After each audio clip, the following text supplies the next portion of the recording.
I'm David Scandura, I'm Justus Burkitt Childhood. and today we're here to find out, is Willow the greatest movie ever made? You're not warriors. You're pigs.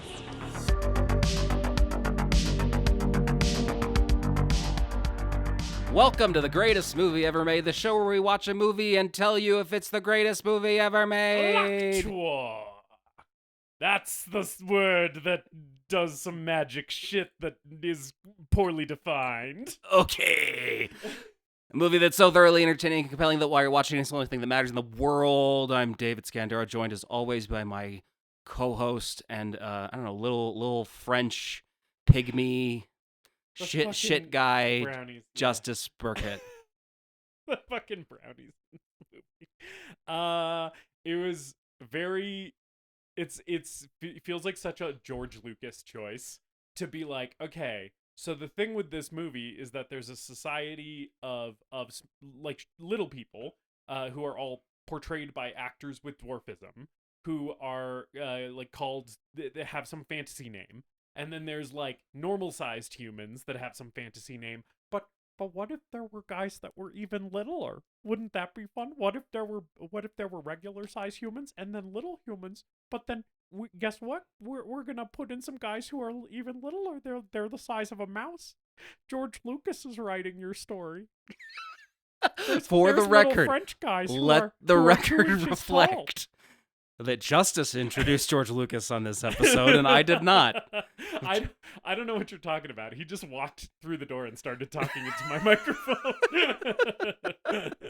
Is he living in your attic? We don't have an attic. We have a crawl space. Oh, he's though. in the walls He or might something? be. Yeah, he might be up in the crawl space. Have you been feeding him? No, I think he's just scavenging. He's just going through the trash, much like he went through the trash for all of the details of this story that he wrote. The trash being the trash behind J.R.R. Tolkien's house with discarded Hobbit drafts. the trash behind I don't fucking know, the Disney Studios. Hey, JRR. How did that Ralph Bakshi Lord of the Rings movie do for you, huh? I bet there'll never be an adaptation of Lord of the Rings that holds a candle to Star Wars. This is 1988. If that was gonna happen, it would have happened by now, buddy. It's never happening for you. Let me just swipe that from you real quick. I read that he had this idea in the works for a while, and it was basically doing a very literal version of the little guy versus the big guy. Yes, which is The Hobbit. Yeah. I mean, yeah. Yeah. That's what The Hobbit is. But that's his whole thing behind Star Wars and the Ewoks and stuff like that. Warwick Davis is just Bilbo Baggins in this movie. Yeah. He's literally kind of just Bilbo Baggins, except instead of having a nephew, he has actual children. And instead of carrying a powerful ring, it's a child. Well, yeah. Oh, yes. The MacGuffin is the baby. Yeah. Yes. The baby who has maybe the most reaction shots of any actor in any movie ever. They are just constantly cutting to show you what this baby thinks of things in this film. It's like live baby reaction to fucking Val Kilmer's antics or whatever the fuck. Oh God, we have so much to talk about. We do. This is our episode on Ron Howard's Willow from 1988. Before we get into the motion picture, Justice, I would like to know. I am dying to know, how are you doing? I'm doing pretty good. I'm busy as hell. I just have a lot going on. I'm also a little sunburned because I was out doing publicity for the Shakespeare Festival that I'm on staff for this morning for 5 hours in the sun, and I didn't put on sunscreen because I'm a fucking idiot. But other than that, I'm doing well. And I don't have any media recommendations for this week, so I'll just check that box off right now. Didn't prepare anything. Watched a couple of movies, but one of them was Late Night with the Devil, which I feel like if you were going to see that movie or were interested in it, you kind of already know about it. And then the other one was The Deep House, which is not a recommendation. Bad movie. How are you, David? I'm pretty good as well. Not as busy as you are, because that's just the way I live my life. Most people should live their lives that way. Nobody should be as busy as me. I take on too many things. Yeah, but I've had a good week. Had a good week at work, meaning that I didn't do anything drastic or anything like that. I just kind of got through it. Yeah.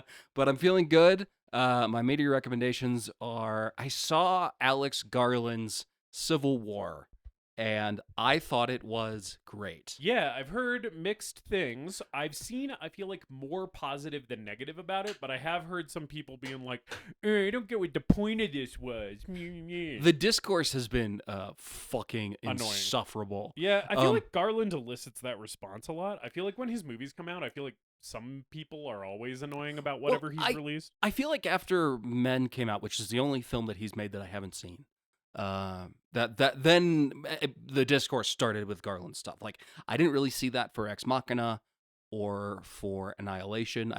I had only heard positive things about both those movies. Yeah, I saw some like fucking men's rights activist types whining about Annihilation, but you can basically ignore anything those people say. Oh yeah, absolutely. But Civil War was great, despite the marketing and A24, A24's marketing department trying to fuck up selling this movie so badly, like with their fucking AI posters and even the trailers. The trailers make it look like a live action Call of Duty Modern Warfare movie.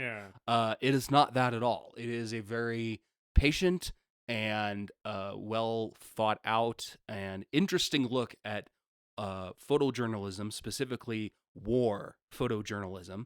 And it shared, for me at least, shared a lot in common with Apocalypse Now and shit like Nightcrawler. Yeah. About especially in regards to like desensitization towards violence and stuff like that. Right, and kind of like the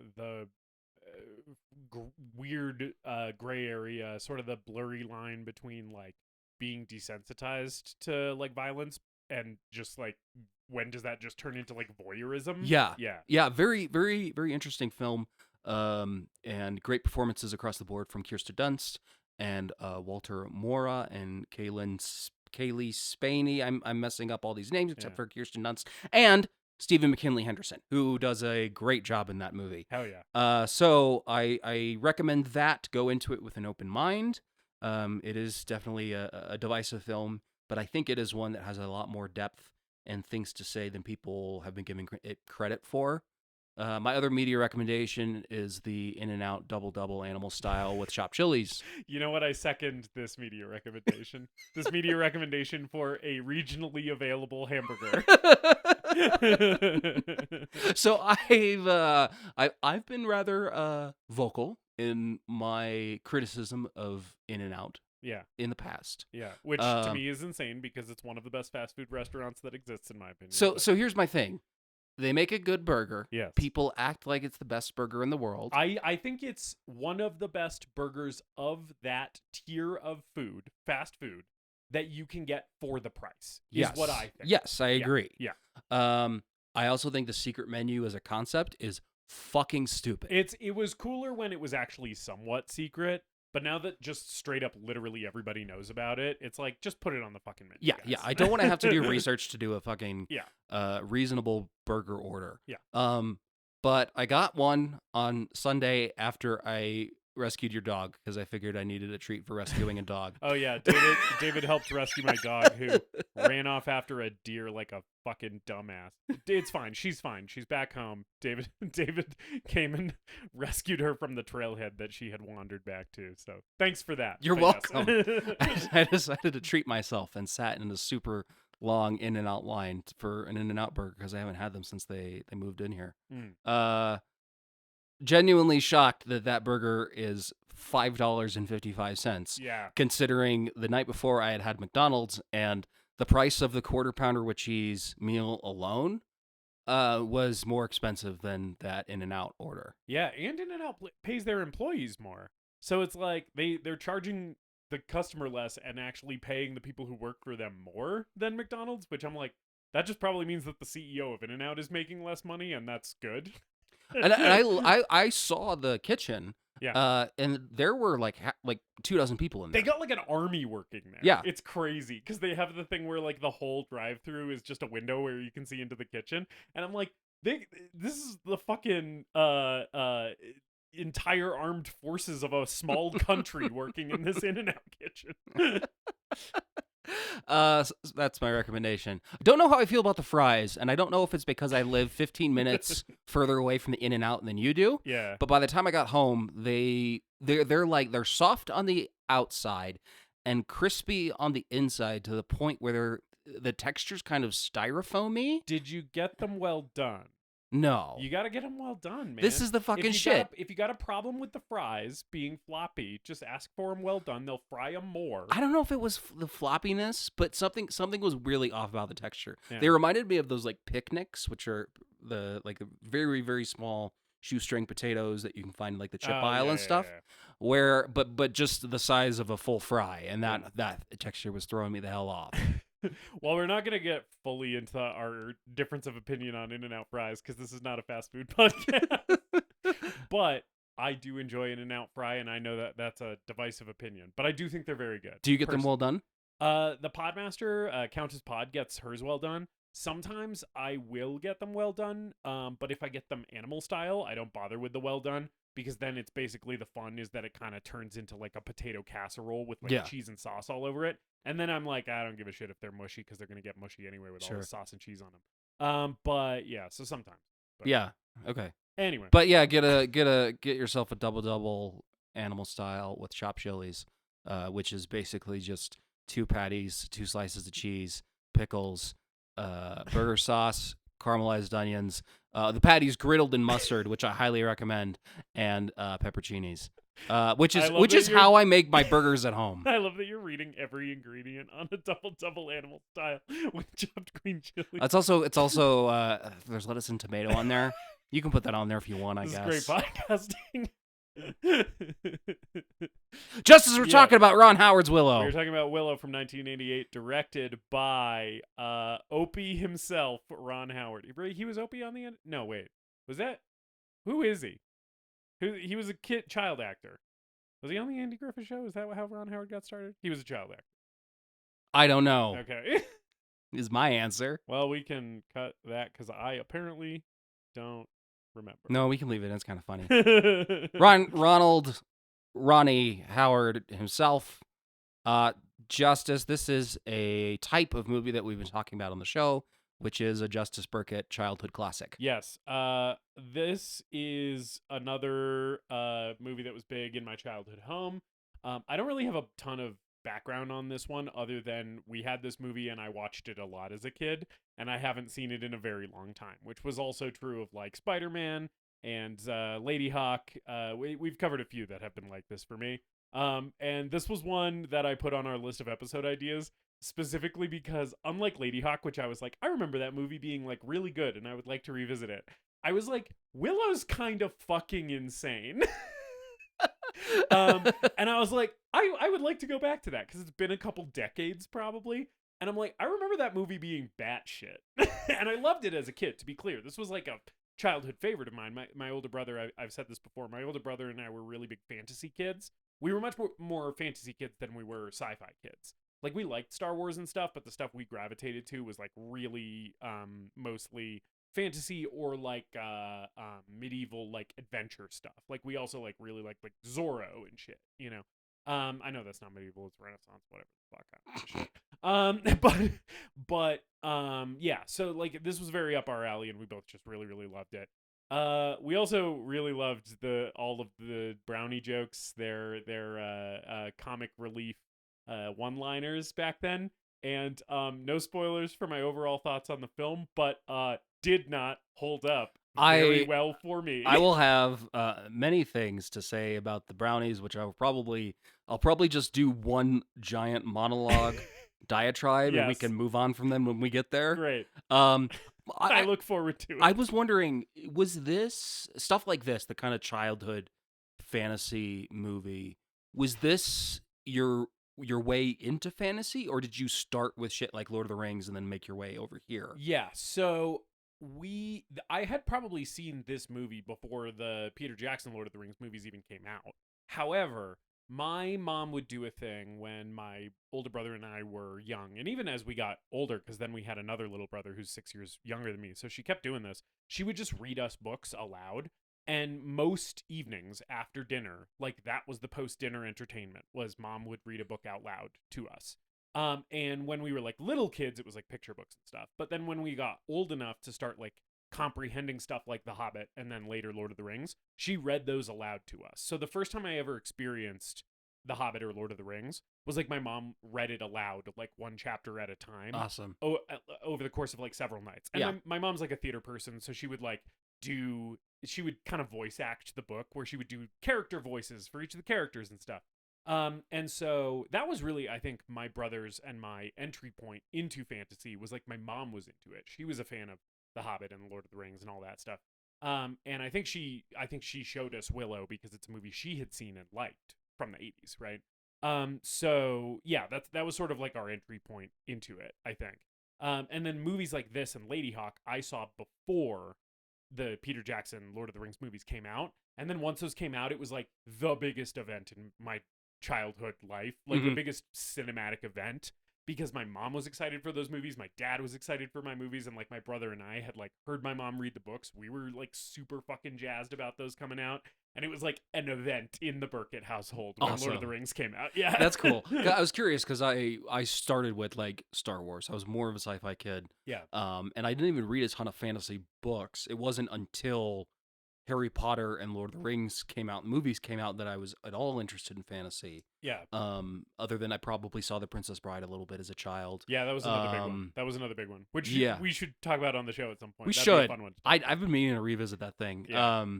But some of the obscure stuff like Lady Hawk and Willow and even Neverending Story and Labyrinth's not obscure, but you know, like the stuff that didn't have Luke Skywalker or Frodo Baggins in it. Right. Was not something that I can remember leaving a big impression on me as a child, if I did even see it. Yeah. So I'm glad you pulled this one out of your ass, because I think I have a lot to say about this. Yes, as I was watching it, I was like, there's a lot here to talk about. So hopefully this episode isn't 3.5 hours long of us talking about Ron Howard's Willow. I don't know. Should we just get into it then? Yeah. Okay. So there's this fucking prophecy of what if a baby's gonna be born to defeat the evil queen. Yes, Queen Bavmorda, who's like this evil sorceress queen. Mm-hmm. Yeah, some baby is born with like a birthmark that shows that this is the prophesied baby that's gonna overthrow this queen. So we're rounding up all the pregnant women in the kingdom. Yeah, how do you do that? How do you go about that? I assume you're just sending soldiers to every single house and being like, you knocked up? You got a bun in the oven? Onto the wagon. It's sort of insane. I appreciate like 80s kids movies for like just opening with just shit that is insanely dark and upsetting, because it's like the first thing that happens in this movie is all the pregnant women are in jail. Every single pregnant woman has been thrown in the dungeon. And I'm like, Jesus. Also, one of the things that George Lucas found dumpster diving was apparently a copy of the Old Testament, because this is just straight up the Moses story. Oh yeah. They even send this baby down a river. Mm-hmm. To keep it from being killed. And I was like, I just watched The Prince of Egypt. We did this movie already. Yeah, it is crazy that this is the second time in 39 episodes. Like, 2 out of 39 movies that we have covered for the show involve a baby being put in a basket and sent down a river. It seems insane. That ratio seems off, you know? Maybe that was a thing that just happened more back then. We're just sending more babies downriver. Yeah, it was a familiar plot to an audience back then. It's not something that you do anymore, probably. Yeah. So basically, like, that's the opening of this movie. Yeah. Like, this baby's born. She bears the mark, right? This is the prophesied child. Yeah. They like smuggle her out and send her down the river so that she doesn't get fucking murdered by this evil queen. I love the evil queen. Like when they find out that the baby's missing, the evil queen just immediately is like, kill her about the mom. So it's like, we're not even letting the kids believe that like this baby's gonna be reunited with her mom at some point. It's like, no, that bitch is dead. We should talk about this. We'll talk about it probably in more detail. Yeah. I was surprised at how dark this movie gets at points. Yes. Even in comparison to Lady Hawk, which I would consider to be a more kind of grown-up teen, for that teenage demographic Yeah. fantasy film, or I don't know. It's just like, this is even shit like Legend, or Neverending Story and stuff like that. This is a kind of a dark and gritty fantasy film. Yes. And you feel it in this first scene, because this prison looks grimy and dark and dingy and disgusting. Yeah. The thing about this movie to me is like, yes, it is kind of shockingly dark at points until it's like very much not. Like, Yeah. I feel like this movie ping pongs a little bit between two modes, which is like really goofy, just we're doing all this for the kids type movie, to then we're rounding up all the pregnant women and killing them. And like, we're trying to murder babies. And body horror is happening later in this movie. Man. And I'm just like, it doesn't feel like they're operating along a full spectrum. It feels like it's like kind of one of those two extremes most of the time, where it's like either it's like, wahoo, zany jokes, or it's like a troll's flesh is peeling off its body. There's like a pulsating mass of disgusting gristle underneath. Yeah, I don't know. Yeah. Okay. Insane. It is insane. And actually that last bit there leads us into one of my notes, which is holy shit, Phil Tippett and Dennis Muren worked on this movie. Just two names in this credits that made me really excited. Both veterans of ILM, and Phil Tippett in particular. You can tell that man worked on this movie. Yeah, you can. There's a couple scenes in this movie where I'm like, there's my boy. he came back after a weekend session of working on Mad God, and he was like, guys, I have an idea for this kids movie. And they were like, what the fuck, Phil? What is this? George Lucas was like, hey, I put a dragon in this movie, and Phil Tippett's gonna work on it. Phil Tippett, what are your ideas for the dragon? And Phil Tippett's like, what if I pull something from the darkest recesses of my nightmares? I make a penis dragon. But what if it's two penises?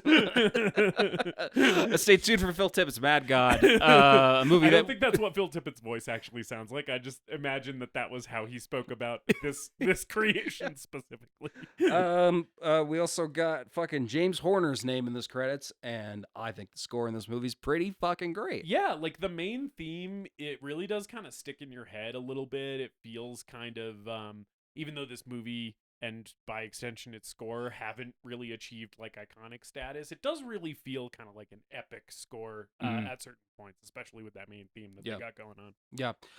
So the baby gets sent down the river, and Willow's kids find it, and then we meet Willow, played by Warwick Davis. Yes. Can we talk about Willow's kids? They are very annoying.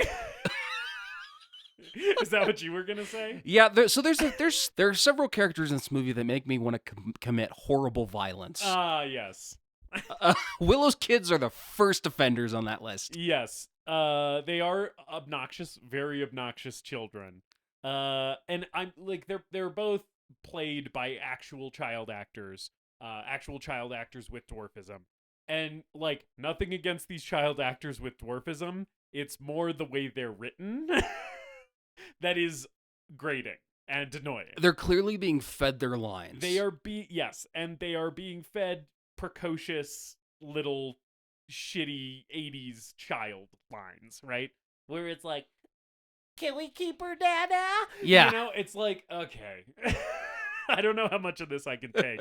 Which they are in the movie more than I would like them to be, but thankfully most of this movie happens after Willow fucks off and leaves his family behind. Willow has the good sense to not involve the children in the adventure. Yes, and so the kids are very cute or whatever, but these characters are grating, and I do not enjoy them. So yeah, this is a. Go ahead. Sorry, by the way. Fine. Sorry.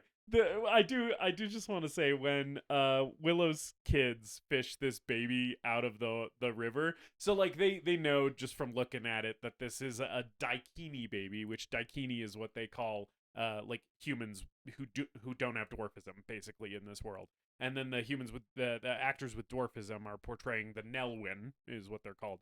And so they're like, oh, it's a daikini baby. And Willow, Warwick Davis's character, gets all freaked out, and he's like, we'll just leave it on the river and pretend we never saw it. And I'm like, I love that your introduction to Willow's character is basically like, no, yeah, just send this baby down the river, like, and we'll just never speak of this again. we'll just condemn this helpless baby to death. Well, never speak of it. Well, again, I think babies were sent down the river more often back then, so he probably just assumed the next town down the way will grab it. You know, somebody else will grab this baby. It'll be their problem. We'll just pass this problem down the river. Thanks for remembering all the stupid made-up bullshit fantasy names, because, spoiler alert, I did not do a good job of that, because I don't know if it's George's fault or whoever's writing the screenplay. I blame George. But they're throwing out silly, made-up bullshit fantasy names with all of the confidence of Frank Herbert and none of the skill. Yes, 1,000%. The only reason I remember the words is because I saw this movie a million times as a kid. So as soon as they said daikini, I was like, oh yeah, I remember that from being a child. But yeah, so all you really need to know is that Warwick Davis and his town are the Nelwyn, and that the Val Kilmer and everybody else who's portrayed by an actor who does not have dwarfism are daikini. And it's not even that important, but it's also not for nothing like a little strange that they were just like, we're gonna cast all actors with dwarfism to live in this town in this fantasy world, and I guess they're a different race or species or something. It's just odd. It's neither here nor there. I don't think it's necessarily super problematic, but it is just an odd choice to me. They're certainly not depicted negatively, I don't think.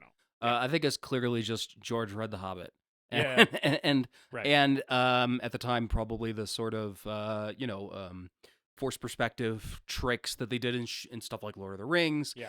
That probably wasn't on his mind. Yeah. And yeah, not for nothing, I think the depiction of people with dwarfism in fantasy movies as dwarves, as fantasy creatures, is definitely pretty long and storied and problematic in its own way. Yeah. I don't necessarily think that Willow's the biggest offender. No, absolutely not. Especially because they're calling the people who don't have dwarfism daikini, so they're not even just calling them humans, and like the Nelwyn are something else other than human. It's like nobody is a human in this world apparently, because the tall people are daikini and the short people are Nelwyn, and it's like it kind of doesn't. We're kind of just everybody's sort of a vague made up thing anyway. And most of the movie, the humans are calling Willow a peck, which I guess is the equivalent of the N-word. It seems it seems like a lot of people are calling Warwick Davis a slur in this movie.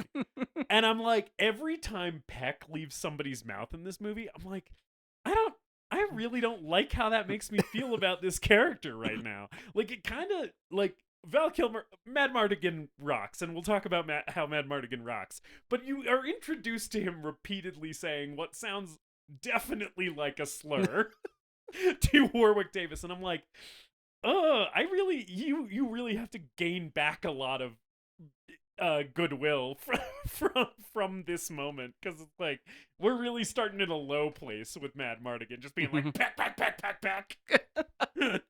So the Nelwyn have this festival, this party. James Horner comes in with a primo Renaissance fair banger. Yeah, the Nelwyn part of this score is probably my favorite my favorite collection of themes for this score. I agree. This piece that's being played at the Nelwyn festival really was hitting for me as well. Also, I want to party with the Nelwyn. This get together that they have going on looks fun as fuck. Yeah, very very Hobbit-esque. Yeah. Because again, George took one other text as inspiration for this movie. Yeah. It's a festival. Willow's a magician, and he does a couple of very simple tricks that don't go over very well. Yeah. Because he's not a great magician. One of them is that he makes a pig disappear. That's sort of important because it comes back. It comes back. And the the head, I don't know his name, but the head wizard, the old wizard, is selecting his next apprentice. Yes. And no one is chosen, but Willow's really nervous about it. He really wants to be his next apprentice, but he doesn't get picked. Yeah. We basically learned that other than having a wife and kids and being a farmer, the other thing that Willow has going on at the beginning of the movie, and this is going to be the most important part of his character journey, is he wants to be a great sorcerer. Anyway, so then the party gets crashed by a dog that is also a rat. Basically. Dogs in dog rat costumes. So these creatures, it's very funny because they never textually in the dialogue, they never refer to these creatures as anything other than dogs. Yeah. They just call them dogs. But they are dogs wearing rat costumes. It looks like if you got a rat costume for a dog at a Spirit Halloween or some shit and just put it on a dog. I fucking love that this is the decision that they made for the main evil creatures that you see in this movie. Is just let's just dress up a dog with a rat tail and put a fucking mask on its head where its eyes are red and shit. For the most part, I think they look pretty good. Yeah, they don't look bad. There's a couple of close-ups where you can clearly tell that it's a costume, but having in a some real shots, it's also a puppet. In some of the close-ups, it's a puppet. Yeah, okay. But having a real actual dog in this costume running around, it works for me. Yeah. And I think the costume looks good. Also, they kind of look like your dog Jill, just with a really, really long rat tail. If we shaved Jill's tail, she would look exactly like one of these things. But yeah, this fucking rat dog shows up, mauls one crib, and they immediately are like, it's here for the babies! And I'm like, I don't know, maybe it just was destroying shit and the crib just happened to be there. It's very funny that they're immediately clearly this dog was sent here specifically on a mission to kill a specific baby. Because it came in, mauled one crib, and then we stabbed it to death. Well, there's a moment where Willow's daughter, who between the two child actors is the worst. Yeah. There's a moment where she has to do the fucking dumbass kid thing that they do in movies, where they stand in the middle of a chaotic situation, dumbfounded with their mouth slack-jawed, hanging open. Yes. She's going, "Daddy, Daddy!" And I'm like, please just fucking kill this kid. I just want to see this dog tear this kid asunder. This is not the movie where we're killing kids, unfortunately. But it's like the fucking moment in the Sam Raimi Spider-Man where that kid's just waiting to be flattened by the falling shit at the parade. It's just just let them die. Yes. Honestly, this is natural selection. It's fine. You have another kid for a reason. Yes, you have a backup child. I'm pretty sure he doesn't have a baby at home. I'm just thinking about the fact that they pulled a baby off the river. Never mind. So then basically everybody in town is like, okay, this is clearly a dog that was sent here for an express purpose of finding one child. And Willow's like, fuck, I gotta get home. My wife's at home with that weird changeling we found on the river. And runs home. And then basically he is like, we gotta send this baby away. Dogs are here attacking our village for it. Mm-hmm. It's very funny that he's so sure that this is what this dog was here for. Because I cannot stress enough, it rolled into town, mauled one crib, and was immediately killed. There was only one of them. Do they know that Queen Bavmorda or whatever is looking for pregnant ladies? That's never referenced, so if they do know that, we as the audience never are told that they know that. So to me, because they act like the Nelwyn are so apart from the rest of the world, right? I assumed they don't know any of that shit. So it just seems crazy that they put this together. But I don't know. Yeah, then we do the Council of Elrond scene. Yes. We just skip the first 150 pages of Lord of the Rings and get right to right to it. Yes. This is so we've met Burglecut already in a previous scene where he's like coming by Willow's fucking farm to talk shit and be like, "I'm gonna have your land because your crops aren't gonna come in, you fucking bitch." I love this actor who plays Burglecut. I don't know who this guy is, but just this performance, he's fucking hamming it the fuck up. Yeah. In every scene that he's in this movie, and I love it so much. I love this like blowhard bully character that he's playing. It's very, very amusing and very fun. And in this council, he keeps it up, right? Where he's like, Willow's gonna take the baby because his family fucking took it off the river. and then like they're like, well, who else is gonna go with Willow? And like there's another guy.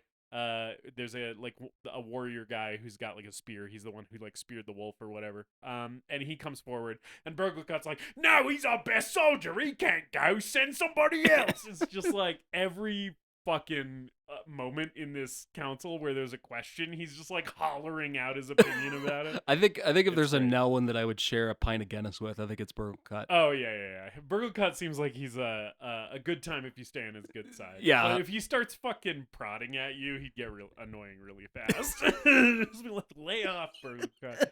But yeah, so basically what's decided in this council thing is that Willow's gonna go take the baby. They basically tell him, just give it to the first Daikini you see. Yeah. And make it. You want it's this their baby? problem.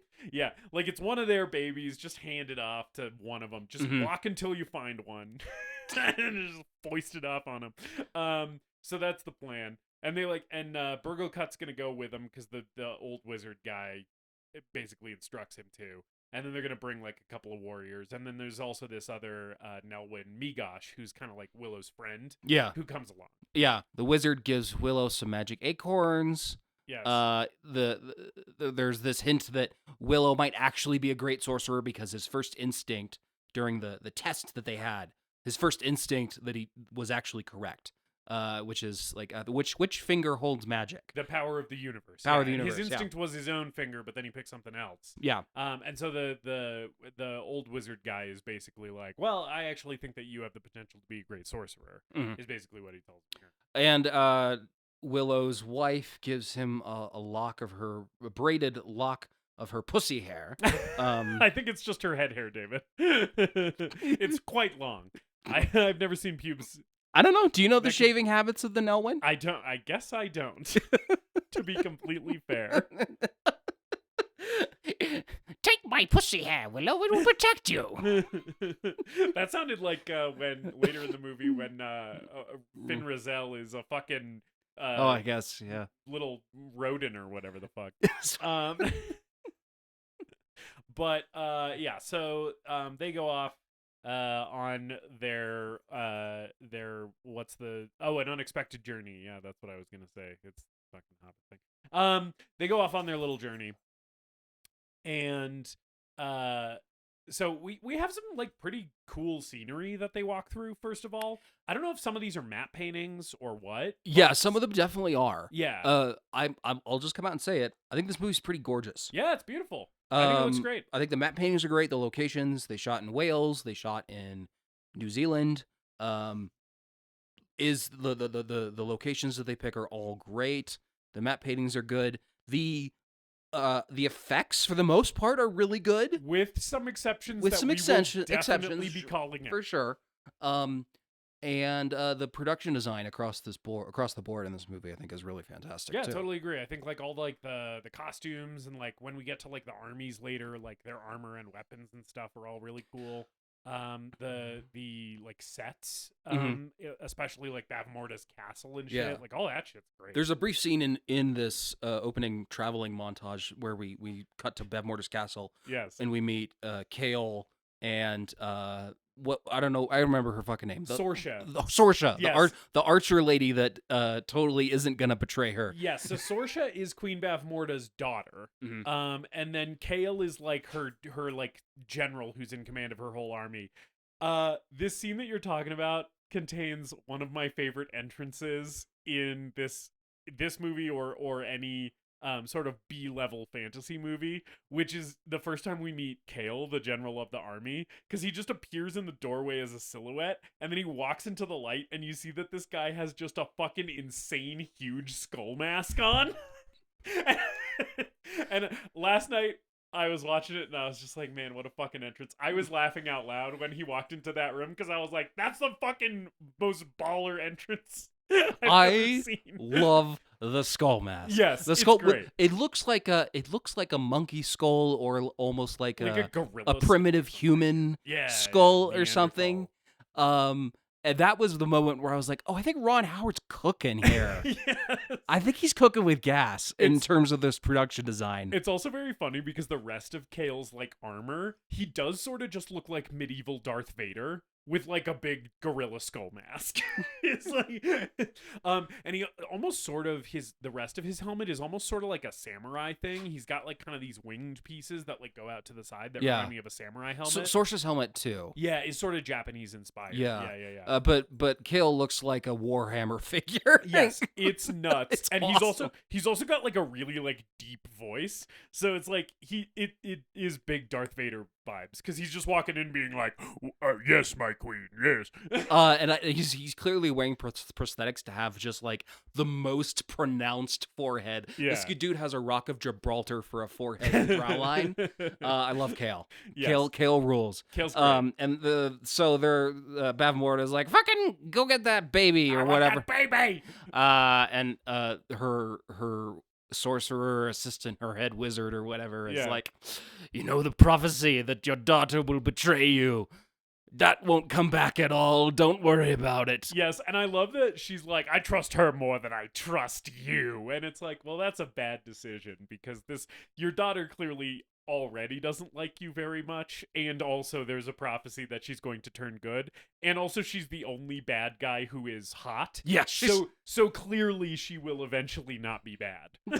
because the other hot person in this movie is Val Kilmer, and he's gonna need someone to have a romance with. Which brings us right into meeting Mad Mardigan himself, played by Val Kilmer. He's locked up in this cage.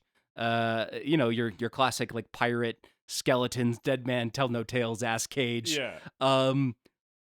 I love Val Kilmer in this movie. For tonight's show, the part of Johnny Depp will be played by Val Kilmer. I also love Val Kilmer in this movie. I remembered loving him seeing this movie as a kid. I think I love him more than I literally ever have this time around watching this movie as an adult. I was like, this performance is so committed. It's so fucking funny. It's so charming and charismatic.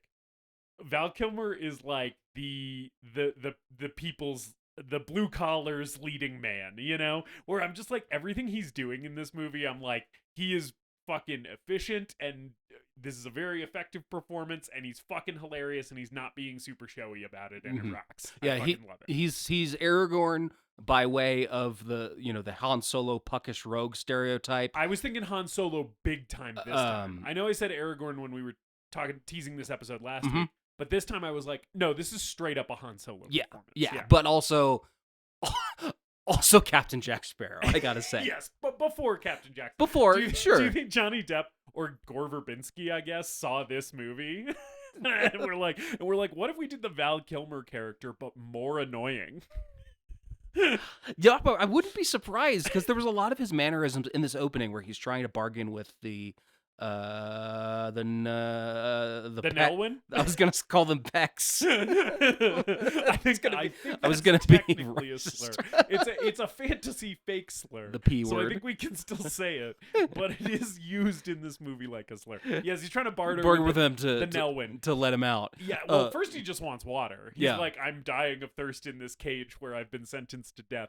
Also, Val Kilmer, they have like gunk on his teeth or like false teeth in his mouth. I was so happy to see him with fucked up teeth. And then at some point in this movie, he visits a dental hygienist. Literally, between them letting him out of the cage and him walking off into the distance to the next time that they see him where he's wearing a dress, he has gotten dental work done because his teeth are like grody and fucked up and like brown and yellow when he's in this cage, and the next time you see him it's like brilliant white. Like he's a fucking Colgate commercial the next time you see him, and it's like, what happened to the all right. First thing he did, now that I'm out, I can finally schedule that whitening appointment. He rolled into town with that baby and was like, okay, I gotta find a sitter for you for 2 hours because I'm gonna go to the dentist. That's my first stop. I wish he had the fucked up teeth for the whole movie. I really do too. It would be so funny if he was romancing Saoirse later in the movie and he's just smiling at her with his fucking grody ass disgusting teeth. Anyway, so he's in this cage. He's like, yeah, give me water. And they like, he's immediately being very untrustworthy and roguish, and then he starts calling them slurs. Yeah. When they won't just bring him water like he wants, he starts calling them all peck a bunch of times. And this is where like all the other Nelwyn except for Migosh leave Willow. Yeah, they just fuck off. They're basically like, well, we found a Daikini. Let's just let him out of the cage and give him the baby. And Willow's like, no, this guy was fucking sentenced to death in a cage. He clearly can't care for a newborn. And they're like, the wizard just told us to give it to the first one we see, so this is as far as we go. And they just like fuck off back home. And Migosh stays with Willow because for a second it seems like he's gonna be the Sam Gamgee character until he fucks off one scene later. Yeah. At some point here, the writers of Rohan show up. Yes. With what news from the Riddermark? Eric is the leader of this group. You want to know something stupid? What? Eric's name is spelled AIRK. They literally say it Eric. So I didn't know that. It's Eric. Eric. When I was a kid, the first friend that I had named Eric had his name spelled that way. That's insane. So for a while, to me, that was the default spelling of Eric, and then I met an Eric that has spelled his name ERIC or ERIK or whatever the actual thing is. Yeah. But for a long time, I was like, Eric. ARIK or AIRK. Eric. Whatever. Do you think that kid's parents were just enormous Willow fans? I don't know. Because this movie, like, we were born in the early 90s. Sure. This movie came out in 88. Maybe his parents were just, like, the biggest Willow fans. And they were like, fucking, we had a kid in 91. You know, this movie's still fresh in our memories. It's our favorite movie in the entire world. And you know who we're big fans of? Side character, bit part, knockoff fucking Eomer. Eric. It's the equivalent of naming your kid Khaleesi or Daenerys these days. Oh man! Although it's funny that people did that before she became Fantasy Hitler, before she became dollar store Paul Atreides. Yeah, surely I will not regret naming my child Paul Muad'Dib Atreides after only seeing Dune Part 1 and never reading the book. This could not end poorly at all. Yeah. Anyway, so yeah, the fucking discount riders of Rohan show up. I didn't take down the name of their kingdom. I think it's Galadorn. I just remember thinking, okay, George Lucas did a somewhat good job of not having anything in this movie sound too close to any J.R.R. Tolkien word until I heard that shit, and I was like, okay, we're maybe a little too close to Gondor. All of the names in this movie suck and are bad. No, they're all bad. Yeah, Galadorn is bad. Galadorn is the most normal sounding. Yeah. Like I could imagine opening a dollar store fantasy book and finding that name in there and be like, "Oh, okay, that's not very creative, but very obviously a fantasy name." I watched this with the subtitles on, and they say the name of the evil kingdom that Bavmorda rules like 20 times in this movie. I could not fucking tell you anything about what that kingdom is called. Like, I don't even know what letter it starts with, because it is just, to your point, horseshit gobbledygook. Like, it's like very poorly put together. And so I'm just like, no, yeah, it doesn't stick in my brain at all. You know? Like, you can tell me Millennium Falcon, and I'm like, those are words I recognize. Mm-hmm.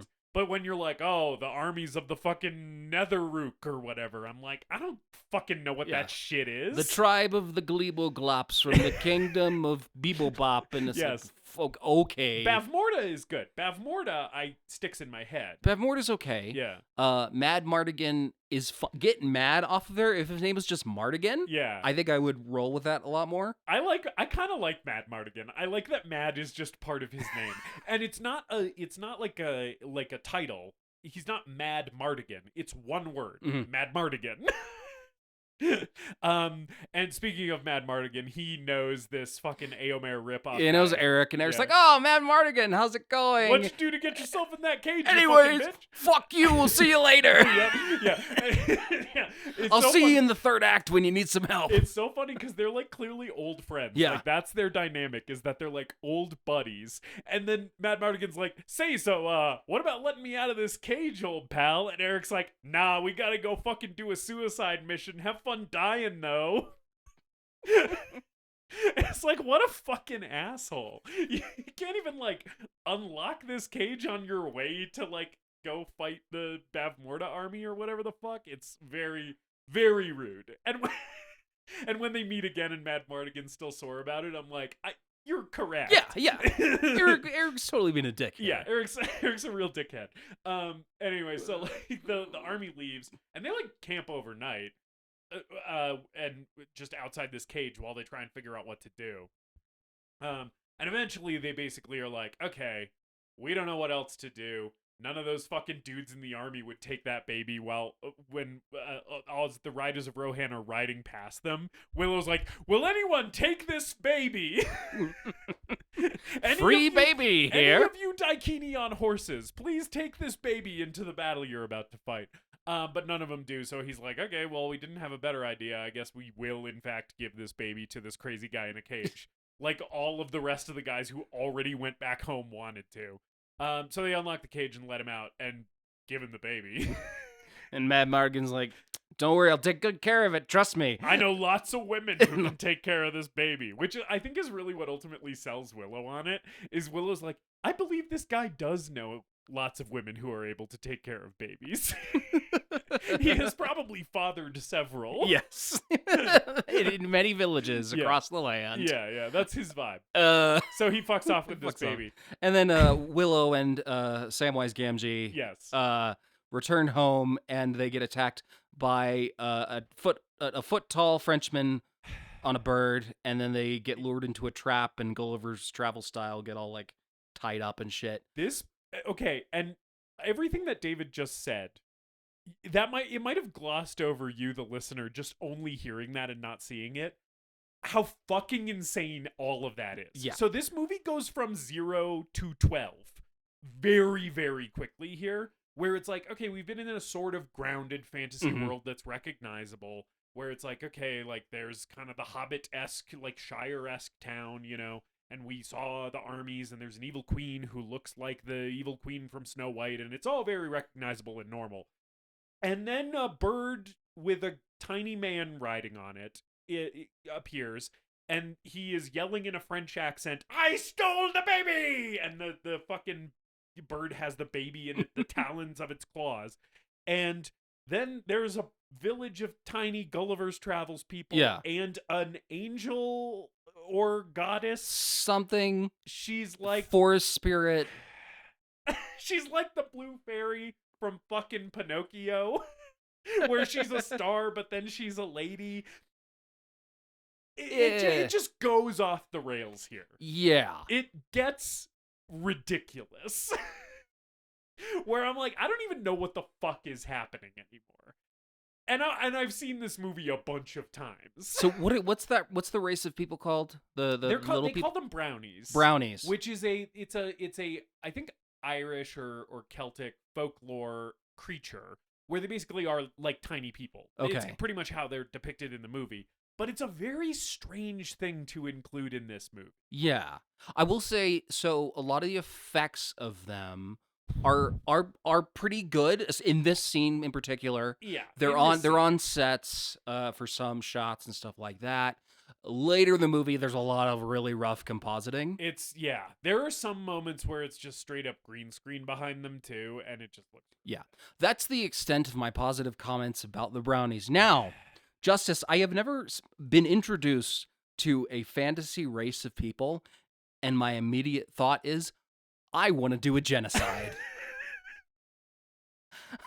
I want to. First of all, it's okay because they are presented as French. Yes.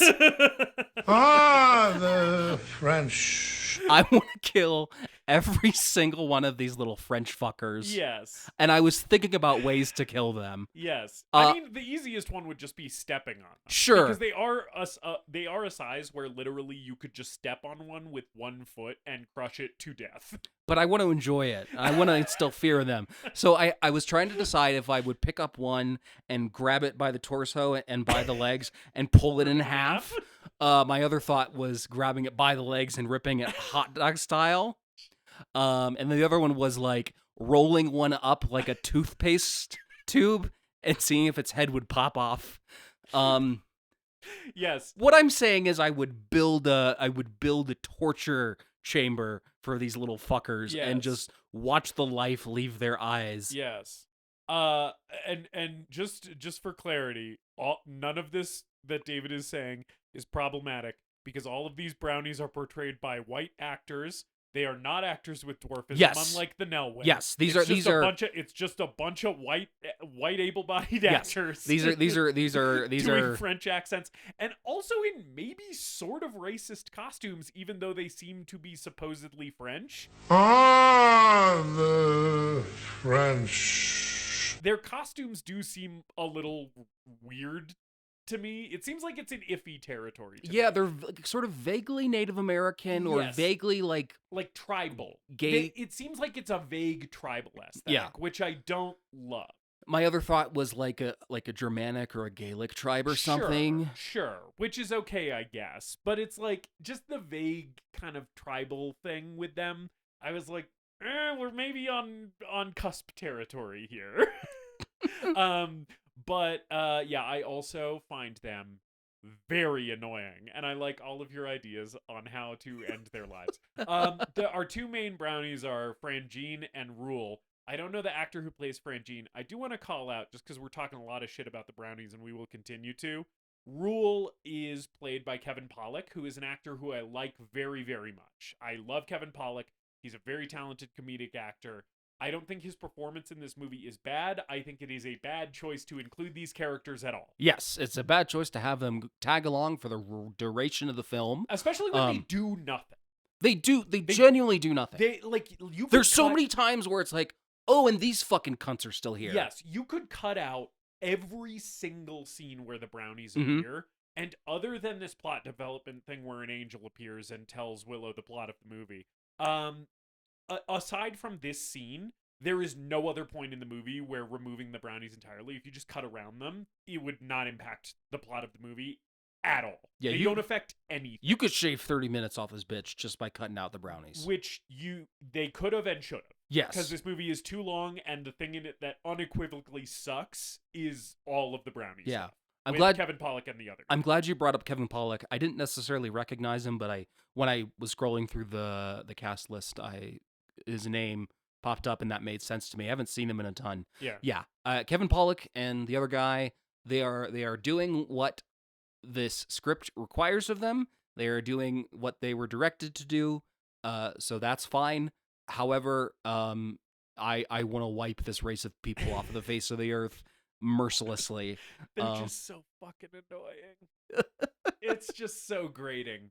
Because it's that thing that I hate in a kid's movie, where it's like, this is the comedy relief character, and they have one mode, and it's only doing silly little quips and one-liners that will only be funny to kids. Well, yeah, and we already have a few comedic relief characters in this movie kind of vying for attention. Yeah. With Mad Mardigan is he's funny. He's funny. He's sort of like our second lead to Warwick Davis, right? But it's like, he's funny a lot of the time. So you got that taken care of. And then some of the other Nelwyn, like the Burglecut. Burglecut's funny. At one point, a bird poops on his face. That's good. The baby also pukes in his face. Pukes in his face. Kind of a recurring thing with him getting gross shit on his face. Mm-hmm. That's funny. Yeah. I laugh. Yeah. But I did not laugh. There was nary a laugh that exited my body from any of the brownie jokes. Kevin Pollak almost got one from me when he falls in love with a cat and then takes a swim in a big barrel of beer. there was a moment where I was like, okay, that was almost funny, but the problem is they end the joke before it has time to get funny. It's like, oh, he's in love with the cat for 2 seconds, and then he's swimming in beer, and that's kind of it. Mm-hmm. And I'm like, no, you kind of had something with him wanting to fuck that cat. That was sort of funny. Because he's 1 foot tall, you know? Like, I could build a trebuchet yeah. and just a little mini trebuchet and launch them into something, or I could do a slingshot and pick up one of them and then fire them into their brothers and just kill them that way. Yeah. I don't want to enslave them. I don't want to have them be servants. You want to only kill them. I'm only interested in. I don't think it's technically better, but I also think that everything you're saying is excusable because these are made-up creatures that are French. That are French. To be clear, they are French. Ah, the French. Anyway, so yeah, the angel of the Lord appears, and there's also like fairies with her and shit. And I'm like, first of all, why couldn't we just do the fairies? Like, if you have to have these little creatures in here, just excise the brownies entirely and have this scene with only fairies, and that can just be it. But they don't do that.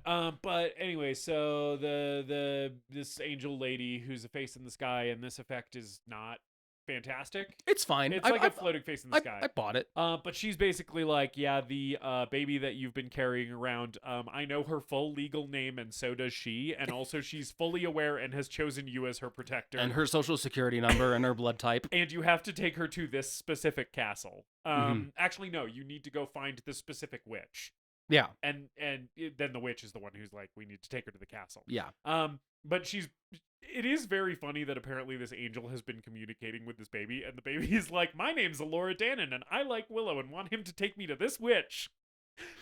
She's apparently a little Aaliyah Atreides type, where she just knows everything already. So then they leave the kind of forest to go find this witch that they've been tasked to find, and these two fucking obnoxious brownies, Frangine and Rule, tag along, and then they go to a tavern. Yeah, in your classic fantasy tavern, Daikini town. Yeah, it's pretty much just the scene in fucking Lord of the Rings when the hobbits all go to Bree. Except the tavern folks. The tavern folk are interested in this fight game thing that's going on, which is two separate sets of guys on piggyback, fighting each other with like maces, like little morning star things. Yes. Like, this is fully some like frat boys getting drunk horseshit. Yes. And it's just, they're just fighting during this whole scene, and it's fucking hilarious. Yeah, and I love Willow wandering in and being like, hey, we got a baby here, can anybody help? And they're like, we're gonna fucking eat you. There's this guy who's like covered in tattoos, and he immediately jumps to like, we're gonna cook you and have you for dinner. And Warwick Davis is like, all right, so not gonna be talking to that guy about taking this baby. And they like, I could cook one of the brownies. you could Could roast them over a spit. Yeah. Alive. Munch on them While their friends watch. Put those guys on the smoker. Pop them in the air fryer. Yeah, like kebabs. Yeah. So then, like, we, as Warwick Davis, and I think he's already sent Migosh back home. He's basically, Samwise Gamgee has fucked back off. He's basically like, oh, this is my quest. Elora Danon chose me. An infant knows my name and knows that she wants me to take her to go see a witch. But you don't have to be part of this. And Migosh is like, all right, peace. Cool. Which is very funny. It's very funny that like he's presented as like Willow's very good friend, and then he's like, okay, have fun dying. See you never. So we go to elsewhere in this tavern, and we see Mad Mardigan is here as well. Yeah, we see Val Kilmer with tits. Yes, Val Kilmer is in drag. He's wearing tits. And the reason that he's dressed up as a woman is because he's having an affair with a married woman, and he has dressed up as a lady so that when her husband shows up, he won't be suspicious of this guy who's fucking his wife, I guess. It's a very funny bit. It is a funny bit. And at this point, David, I think it's time for a disgusting shit person news bulletin.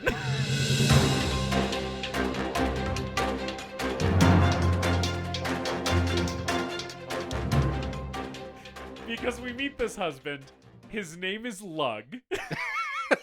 And this tavern is full of disgusting shit people, by the way. That's kind of just like a blanket thing for any time we do a fantasy film. There's always a tavern full of disgusting people. Mad Mardigan probably had a bunch of doo-doo in his pants when he was in that cage. Yeah, Mad Mardigan isn't a disgusting shit person for the entire runtime of this movie, but he definitely is for a portion of it. But I wanted to do the news bulletin specifically for Lug, because Lug is a giant, hairy, medieval ruffian type. And also his name is fucking Lug, which is crazy. And also, the thing that really makes him our disgusting shit person of this episode is he walks into the room where Mad Mardigan is dressed up in his dress with his boobies, and he's like covering his face so that Lug can't tell he's a dude. And then the wife is there, and Lug is like, "Oh, who's this?" And she's like, "Oh, this is my cousin Hilda." And immediately he's like, "I'm gonna sexually assault her, isn't it?" I don't remember what he says, but yeah. He's like, "Oh, cousin, dearie, don't be shy." It just starts feeling up fucking Mad Mardigan's stuffed bra, and I'm like, What is this guy's fucking problem? Where he walks in, he's like, "I've never seen this woman before who's hanging out with my wife." And she's like, "Oh yeah, it's my cousin." And he's like, "I'm gonna rape her." It's like, holy shit. It's insane. So that is why Lug is our disgusting shit person. This has been a Disgusting Shit People News Bulletin on Lug.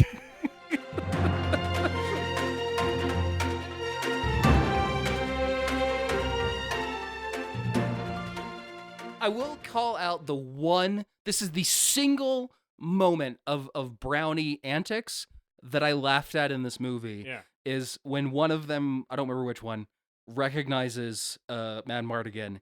He goes, "I stole the baby from you when you were having a pee-pee." Oh yeah, that was funny. That's the end of it. Yeah. That's the only thing that I laughed at. Yeah. Also, one of them wants to fuck cat. So there's this fucking the brownies have fairy dust in their little pouches around their necks, and the fairy dust, they call it the dust of broken heart. It's basically, it gets in your eyes and you fall hopelessly in love with apparently not the next thing you see, apparently just something you see, because in this first scene, Rule gets the dust of broken heart in his eyes, and the next thing he sees is a cat, and then he starts falling in love with the cat and tries to romance the cat, and then falls in a barrel of beer, and it's almost funny but not. But then later, Mad Mardigan gets the dust of broken heart in his eyes, and he's looking at Willow, he's looking at the brownies, he's looking at horses, and then he doesn't fall in love with anybody until he sees Sorsha. So I'm like, clearly it's not just the next thing you see. I guess it's something that you would be attracted to anyway, which maybe that just means Rule already had a thing for cats. I'm really not sure what the rules are. Okay. They're not very well defined. But it's fairy dust that makes him fall in love with the cat. Okay. Yeah, I think him Mad Mardigan trying to fuck Willow would be probably not something in this movie that we don't need to be doing that in this movie. I didn't even clock that at the time. Yeah. I just was like, this tiny little French person wants to bang the shit out of this cat. It's technically because he has love fairy dust in his eyes, but because we don't know how the fairy dust works, it's like, how much is that coming from him, and how much of it is the fairy dust? I didn't clock it until Mad Mardigan got it in his eyes later in the movie. Anyway, so Lug is being gross here, and then the fucking troops from the Bad Morda evil Sorsha shows up. Yeah, and Sorsha Kale. is leading them. I think Kale's there too. I don't remember. Yeah, because I think they do a bit when Val Kilmer's trying to escape, where he is like, "Hey, meet Lug," and then Lug is throwing a punch and ducks, and he hits Kale. Yeah, so this is the thing, basically. Like, the bad guys show up, they're forcing everybody to show them the babies that all of these people in this tavern have, which it is funny that this is like a disgusting tavern where people are like betting on dudes hitting each other with maces. And also bringing their kids. And also there's just a bunch of babies that they have to check for this mark. But eventually, like, they get to Elora Danan, and they're like, "Hey, show us that baby." And they're like, "No, we're not gonna." And then Val Kilmer reveals that he is not, in fact, a woman. he's actually a dude dressed up as a lady.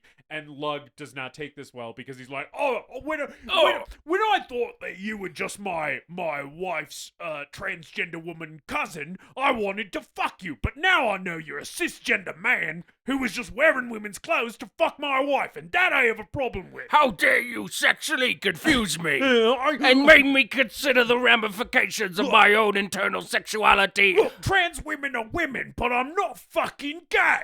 so I got a problem with the fact that you're actually a man trying to fuck my wife.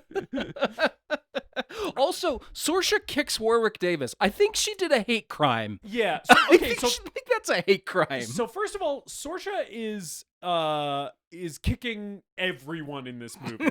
Anytime Saoirse is in a fight, those legs are flying. She is kicky as hell. But yes, one of the first ones that she does is just punting Warwick Davis, and I'm like, holy shit. Is that allowed? Like, it is a jarring moment when you see that happen. But yeah, so then Mad Mardigan escapes out a window. Willow takes a Laura Dannon and runs.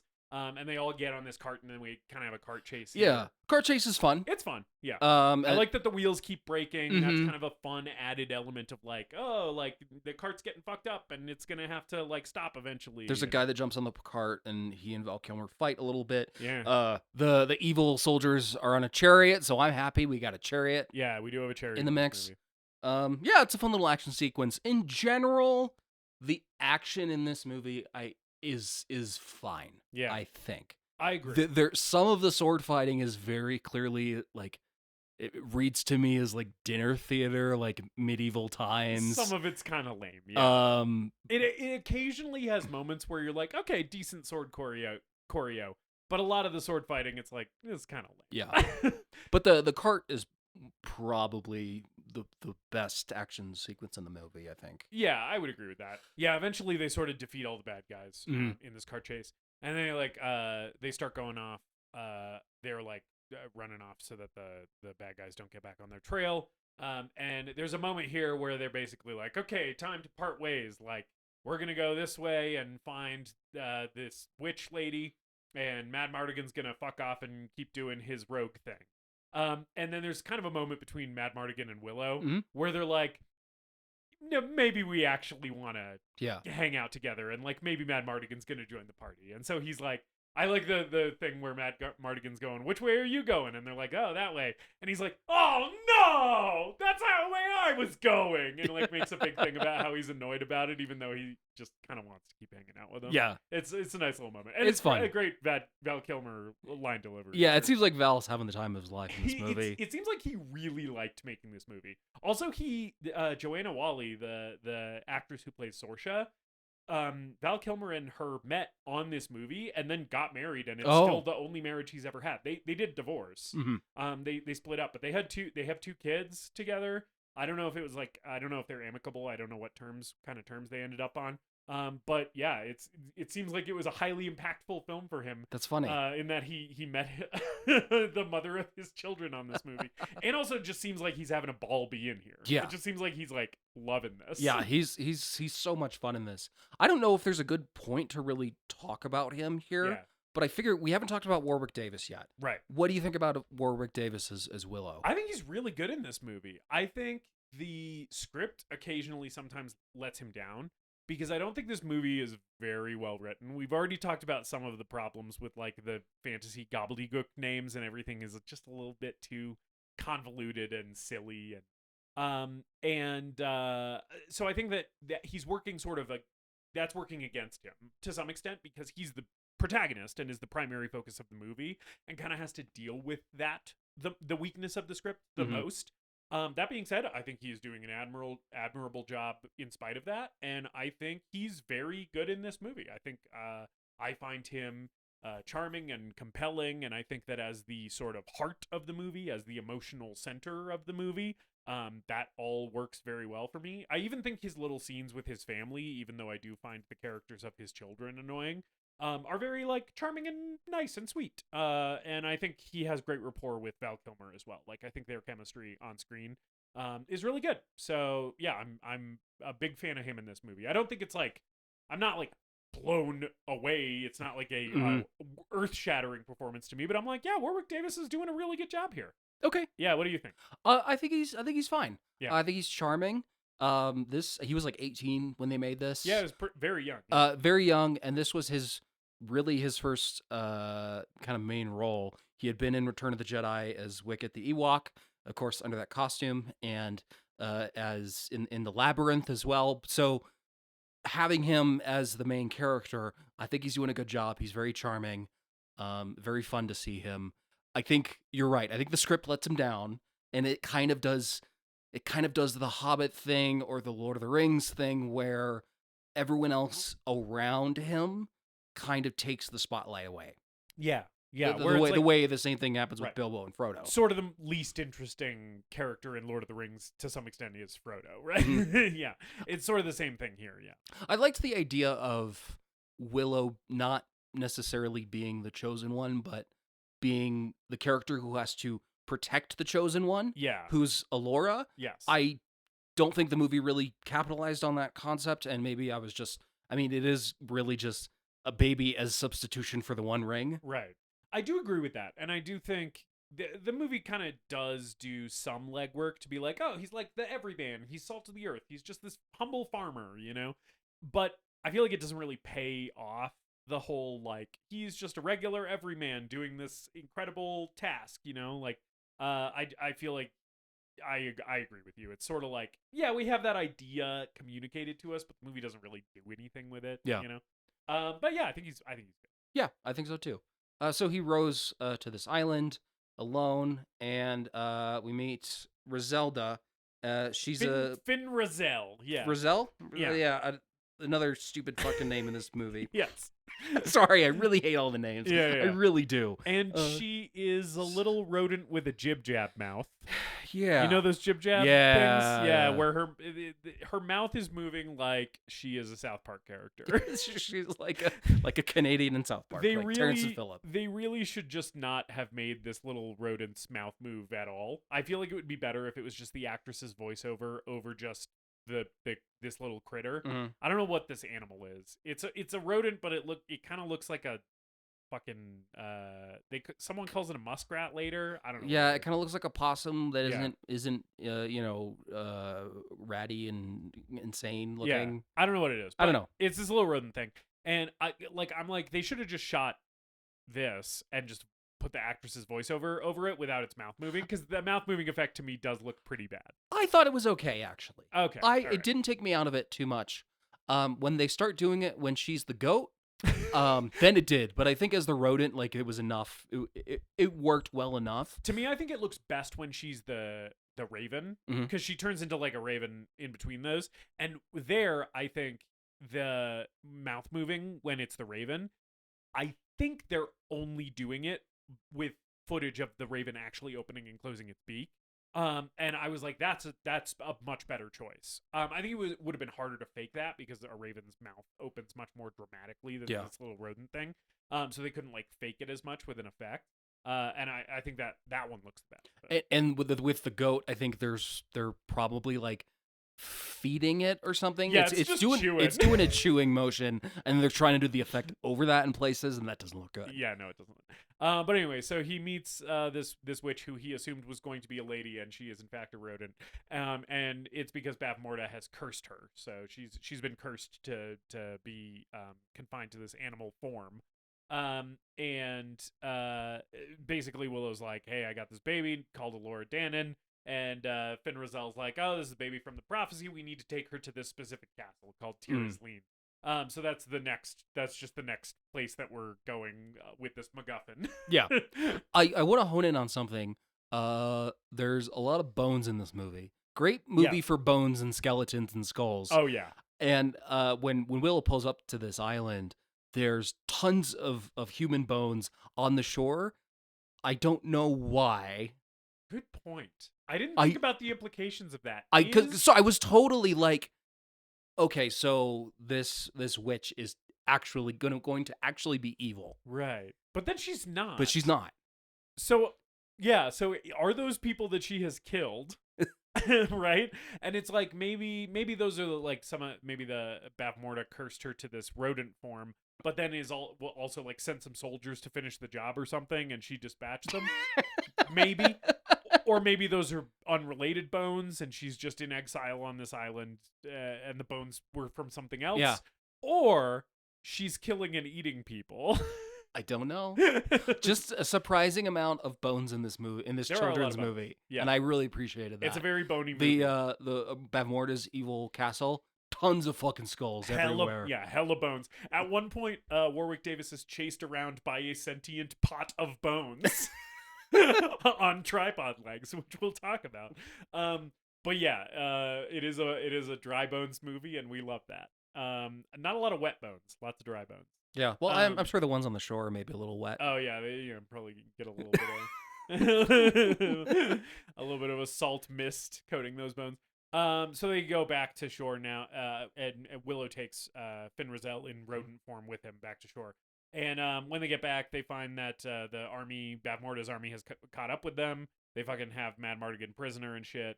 And they all kind of get into a like a scuffle here. I don't really remember how this ends, except that they escape from the army again.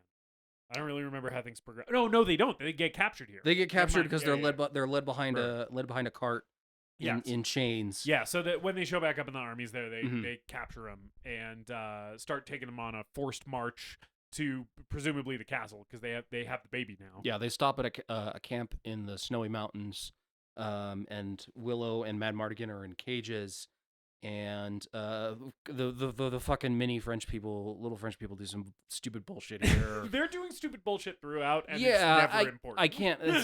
There's no point in calling it out, because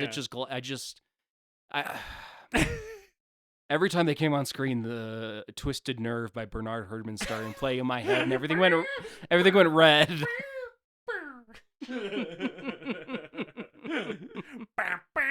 I was doing the Kill Bill thing. I know that's not Twisted Nerve. Yeah. No, it is. I think it is Twisted Nerve. Oh. Yeah. But that's the. Anyway. Yeah. So they're in the snowy camp. On their way to the snowy encampment, a couple important things have been happening.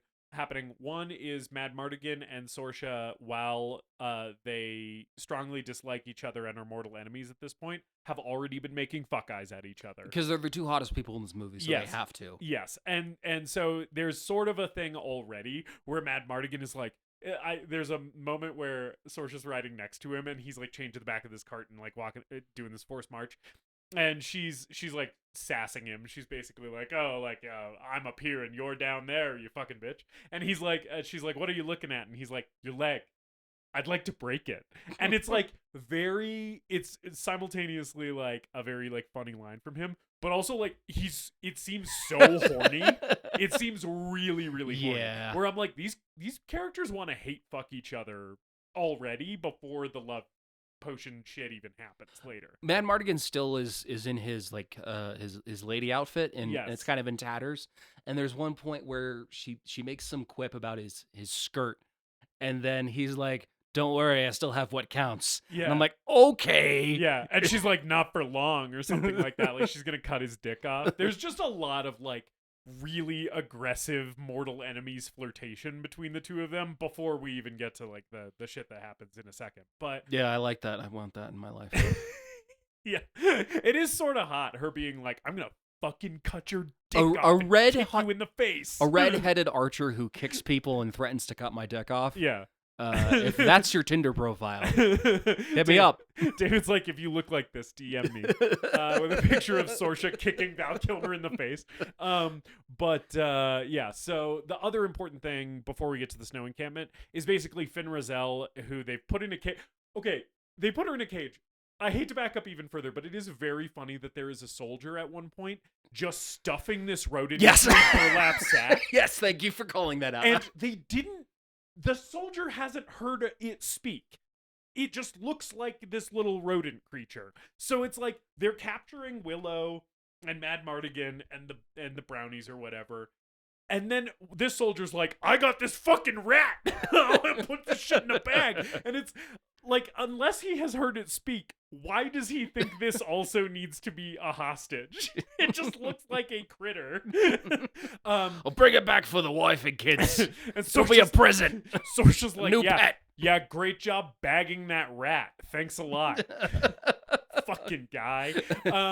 But because apparently they knew that she was in fact a powerful witch, they put her in a cage. And the other important thing that's been happening here is basically they have been allowing her and Willow to speak freely despite them being prisoners, which seems like a bad idea. Yeah. And she has been teaching him magic during this forced march. Yeah, she bites him to give, because his drops of blood are needed for this spell to change her. Yeah. So, of course, Willow gets rabies or something. Something. Which rabies? Which rabies? He turns her into a crow. Yes. Yes. Crow, raven thing. Yeah. I never figured out the difference between ravens and crows, but I know there is one. Yeah, that's one thing that happens in the snow scene is he attempts the transformation for the first time. She turns into a crow. So he hasn't mastered the spell quite yet. Yeah, Val Kilmer gets some of that love potion. Yes, the dust of broken heart, the Thank fairy you. dust in his eyes, and at some point they have like escaped their little cage. Yeah, they break out, and his first instinct is, I'm gonna go kiss the archer lady while she sleeps. Yes, because he has love fairy dust in his eyes. Yes. So he goes and initially I think they're sneaking into her tent to like get the baby because she's got the baby in her tent. Mhm. But then when Val Kilmer goes into the tent, he's immediately like, Hachi Machi, I already wanted to fuck that lady, but now I actually am in love with her in addition to wanting to fuck her. So she's sleeping and he's just like fawning over her. And Willow's like, what the fuck are you doing, man? And he's like, not now, Warwick Davis. And she wakes up and threatens to cut his dick off again. And then he just drops insane game on her.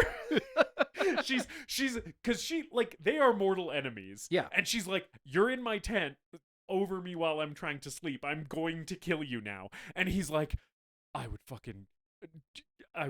walk over all of the mountains in the world for you. 10,000 miles could not keep me from you, my beautiful darling. He's just like spouting all this shit immediately, and she's just like, oh, this is actually really working for me. Like instantly she's like, maybe I don't want to kill him, maybe I want to fuck this guy. It's very funny. Yes. And like they're like about to kiss because his game has worked so well. Mhm. And then Kale comes in and is like, the fuck's going on in here? And she then gets mad at him because she thinks that this was all a ploy to distract her. And the chase ensues. Chase ensues. Yeah. They escape via sledding. Yes. I like that. So there's a snowy scene in the mountains, and in some shots, it's actually Val Kilmer and Warwick Davis and a baby on a moving sled, which is sort of fun. But in a lot of the wide shots, this is just a stuntman holding a dummy. Yes. Which is very, very funny a couple of times. Yeah, there's a couple. I clocked it a couple times where it's really obvious.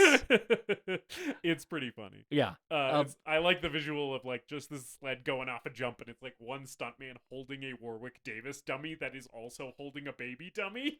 There's a couple big jumps that they do that are great, that are really well done, but they do the kind of they sort of slow, they don't go full slow motion, but they slow it down a bit to make a moment of it, and it kind of feels like doing 2 or 3 of them is like putting a hat on a hat. Like you get one of those, Yeah.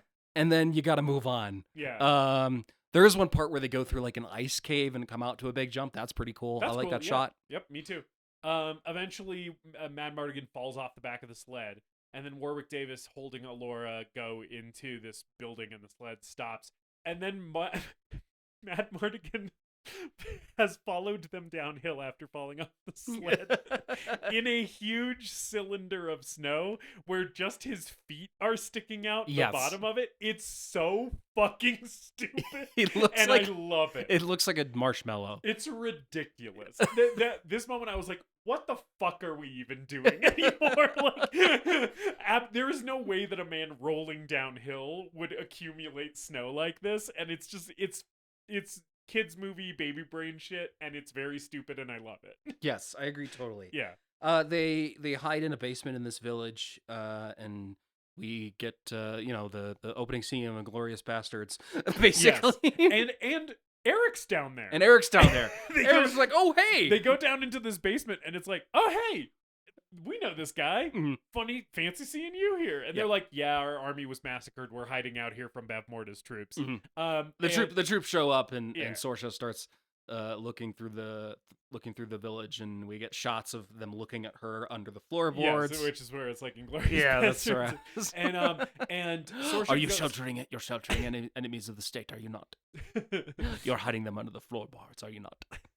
And Sorsha, much like Christoph Waltz, figures out that there's something in the basement, starts going down there, and then Mad Mardigan just immediately takes her prisoner. Mhm.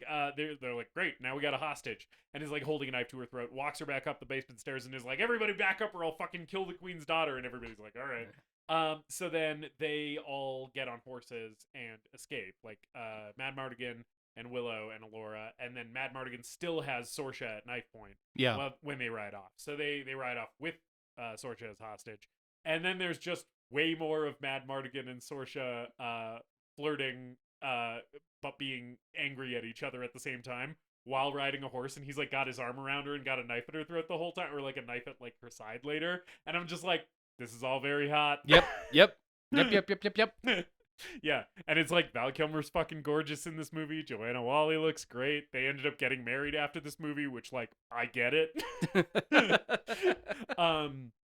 But there's like fun stuff with them here where Sorsha's like, like, I remembered all of that poetic shit that you said to me, and now I'm gonna ask you if any of it's true. And he's like, I don't remember saying any of that shit. Did That was I- all the fairy dust. Darling. Did I really do that? Say that all last night? Yeah. Yeah. And she's like, I love her getting pissed off because she's like, so did you mean those things that you said? And he's like, no, I just felt that way for a little bit, and then it went away. And she's like, it went away? Excuse me? And like elbows him, and they like have a little scuffle here. Yeah. I love this location that they're in for this very short scene, this Yeah. like canyon, which I don't know where they shot it. Yeah. But there's also The there's big wide the shot of it is definitely a map. yeah, the map painting looks so good. Yeah, it it's really so does. cool. Where there's like all these different like spires. It's very kind of treacherous. It reminds me of that It looks like that area in the opening of the Two Towers. Yeah. When Frodo and Sam and Gollum are fucking around before they get to Mordor. Yeah, it's like a big like labyrinth of canyons. Yeah, I thought it was really cool. Yeah, it is really cool. And so they get to the castle, Tir Asleen. In the scuffle between Sorsha and Mad Mardigan, Sorsha does get away. And Mad Mardigan has a moment where he's like, I kind of want to go after her. And Willow's like, Mad Mardigan, fucking Stop thinking with your dick. Come on. We gotta get this baby to a castle for some reason. And so they all show up at Tir Asleen, and all of the people at Tir Asleen have been frozen into giant blocks of obsidian, Turned to stone or It's- something. but they're not turned to stone. They're like Yeah. inside stone that you can see through. It's like they're inside like quartz or something. It's weird and insane. It looks like the egg pods during one of the songs in Spinal Tap or something that the band comes out of, and the bass player gets stuck in one of them, and that's the whole joke. Yeah.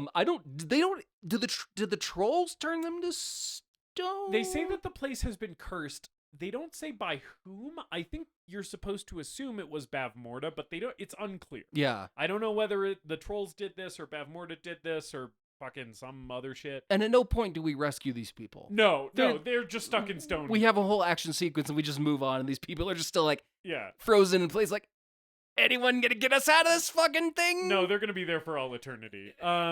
Except for the ones who are knocked over and shattered when this dragon starts rampaging in a second. Which I assume happens. But yeah, so they barricade themselves in Tir Asleen because basically this is the place where they were like, oh, Laura Danon's gonna be safe here. Yeah. And it's like there's nobody here, everybody's fucking safe. Yeah. So they're like, new plan, we barricade this and fight for our lives. And Val Kilmer steps in poopy, and he's like, trolls. Yes. So I guess he knows what troll poopy is. Yes, and Willow has had a recurring thing that's going to pay off here in a second, where he has been saying that he hates trolls for the whole movie. Mhm. And we haven't seen trolls yet, but they've been talked about quite a bit. So there's a little bit of a build-up on the troll thing. And Val Kilmer finds a room full of weapons and armor and gets really excited about it, and I love that little moment where he's just like, "Oh yeah, so many toys for me to play with." He like puts on this suit of armor that straight up looks like Rohan armor. Yeah, it is Eomer's costume with the like horsehair coming off of the top of it. Also makes me wonder if the Weta Workshop people who worked on Lord of the Rings were also fans of this movie. I don't know. Well, again, like they shot part of this in New Zealand. Yeah. So I don't know if I don't necessarily know when Weta was founded, but like maybe some of those prop guys worked on this. There's just like guy who's working on Lord of the Rings wardrobe, and he's like, when I was working on Willow, this look was cool, so let's just use that again. His armor's sick, by the way. It's really cool. We're making fun of it. It's awesome. There's like tons of gold accents all over it. Yeah. Now that he's like actually hot and doesn't look like shitty, gross teeth Mad Mardigan, he looks really good in it. He looks great in this armor. He looks awesome, and he's got like a sword and a crossbow. He's like fucking armed to the teeth now. And so then the army shows up, and they barricaded the gates shut. The Bavmorda army, who's there for the baby, goes to get Grond. Just kidding. They just do a normal battering ram. I wish it was Grond. Grond. Grond should be in every movie. There are 2 moments in this movie that would have been ripe for Grond. There were memes going around because this is coming out around the time of the release of the new Planet of the Apes movie. Yeah. A lot of people on Twitter were posting about Planet of the Apes. And there was a tweet going around that was like, Koba should be in every movie. And you don't know who Koba is. But Koba's like the villain in the second remake ape movie. And they were editing him into other things. We should also do that with Grond. Yes. I want to see Grond show up in various film stills. Yeah, when Kale's like, get a battering ram or whatever, I was like, please have it be a wolf's head. Bring up the wolf's head.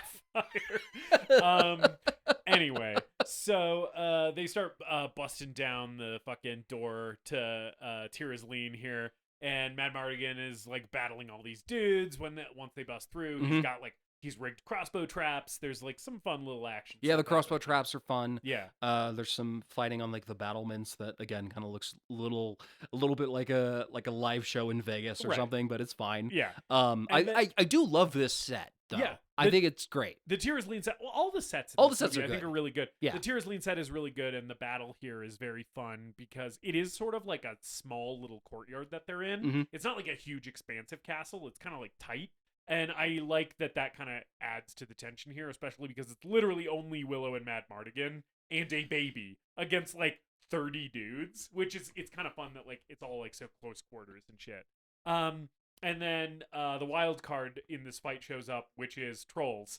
I like the shot of the troll crawling under the bridge while Warwick Davis is running across the top of the bridge. I'm like, oh, that's a little creepy. Like it effectively introduces you to the troll as like, oh, that's like kind of icky and weird. Yeah. That it's like crawling upside down like that. The troll costumes I'm not really into. They don't look good. Yeah. They look bad. Yeah. They're very they're different than like what you would expect a troll to look like in a fantasy film. Yeah. First of all, they're like shorter than a Val Kilmer height person. Yeah. You know, they're like they're taller than Warwick Davis, but shorter than Val Kilmer. They're sort of an intermediate height between the two of them.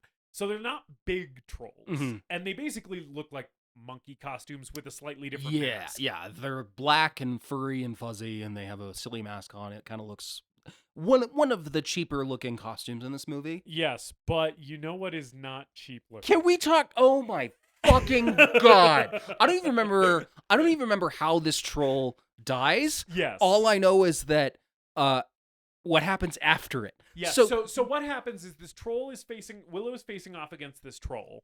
And we've heard him say that he hates trolls, so the immediate first thing he does is the nuclear option, which is, I'm going to use this magic wand that I have demonstrated I don't really know how to use yet.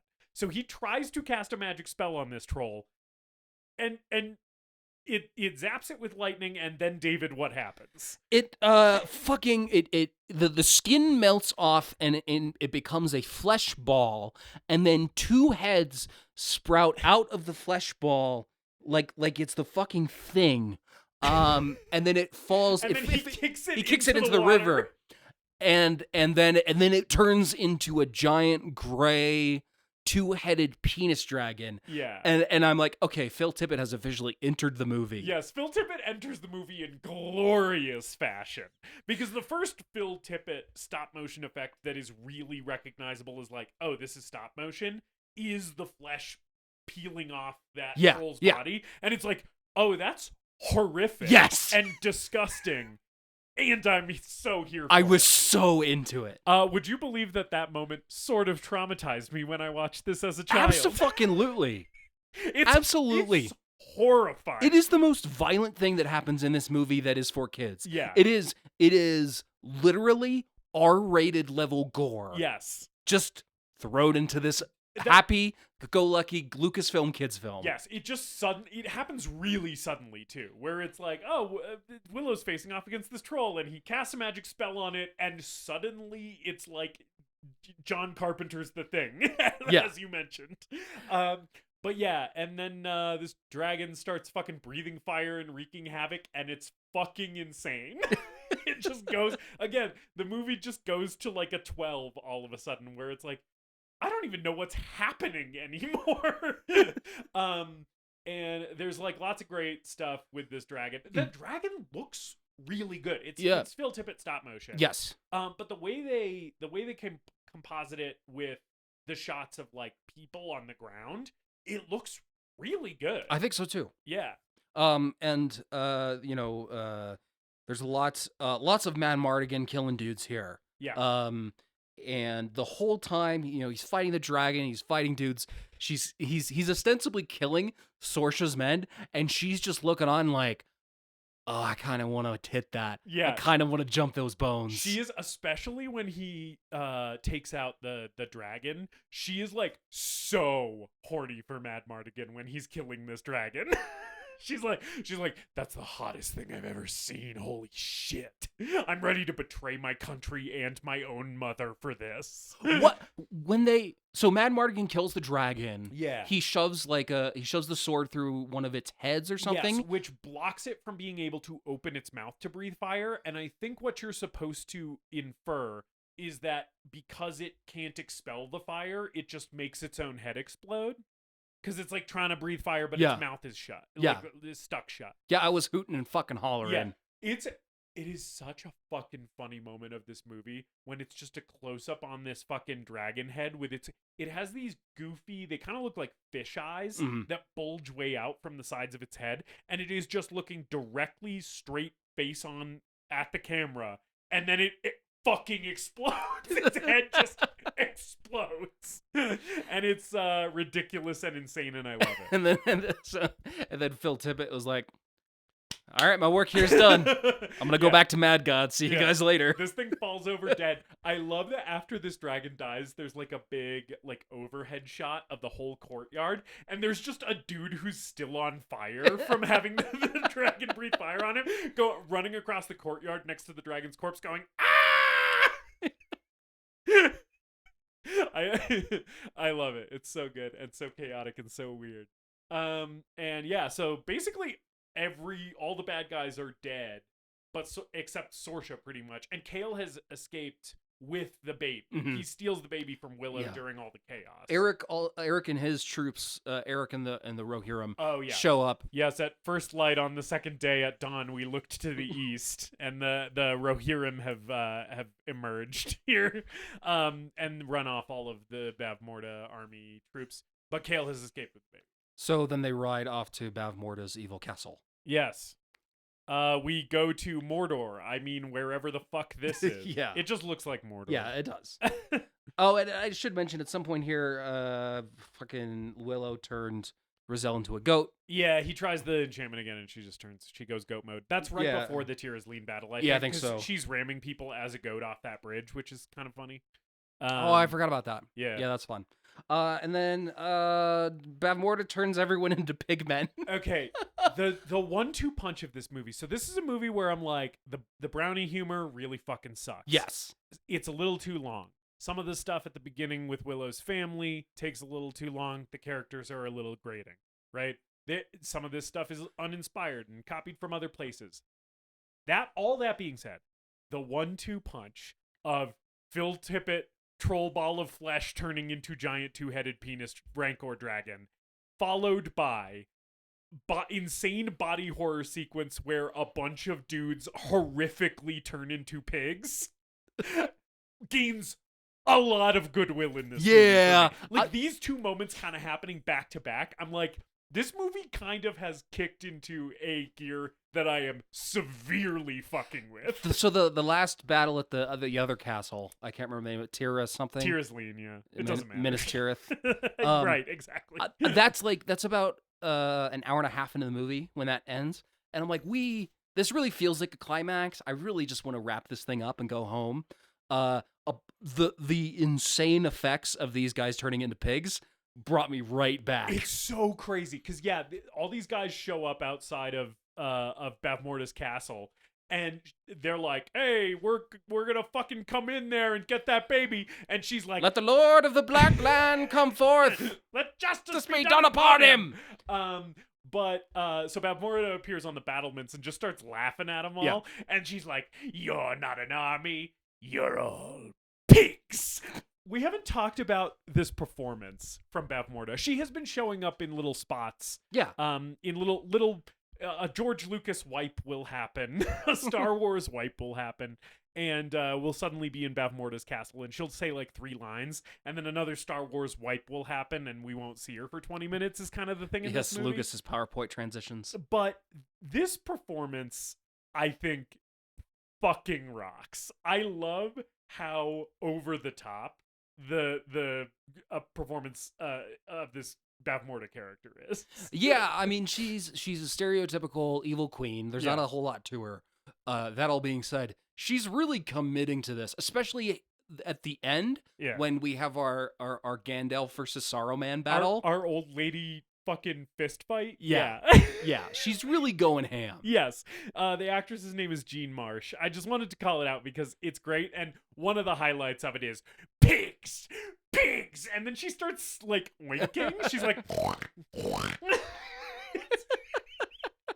it's so good. And while this is happening, like David said, all the dudes in the army are horrifically like American Werewolf in London transformation into pigs. I was really bummed that at some point we just have a bunch of pigs on set. Yeah. I was like, these makeup effects are so good. I just kind of want them to be horrible, mutated, disgusting pigman abominations. I sort of agree where it's like, if they just part transformed into pigs and that was the whole thing, that would be cool.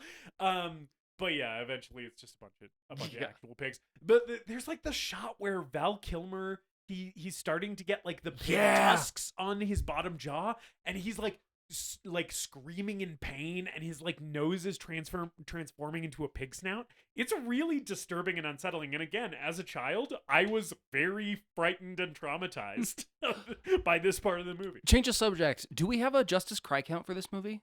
No, it's a 0. Okay. Yeah. I was curious just because you tend to have that with some of your childhood films. This was never. But I didn't. There was no moment that I identified as like that's got to be something that they cried out. This was never one that really hit in a big way for me emotionally, unlike like Lady Hawk, for example. But yeah. Okay. But I was almost crying in fear as a child from this part of this movie. Did you go run into the bathroom? No. This was not a run into the bathroom and hide type of scary. This was, I think, part of it because it's like more just the 80s aesthetic of the thing, I think made me feel a little bit safer. I feel like I was more scared of like newer movies that were like more looked less like a movie to me, looked more real in a weird way. But I think like the old 80s aesthetic made it so that like I was kind of watching this through my fingers, okay, like, partially covering my eyes, as opposed to like running away and hiding, like when Willem Dafoe turned into the Green Goblin in Spider-Man. But yeah, and this was a movie I also eventually saw enough that I could just watch this part and be fine, but it still did kind of creep me out. Yeah. The troll thing I never really liked as a kid. That was a moment where I was usually turning away. Now as an adult, I'm like, fucking give that to me more.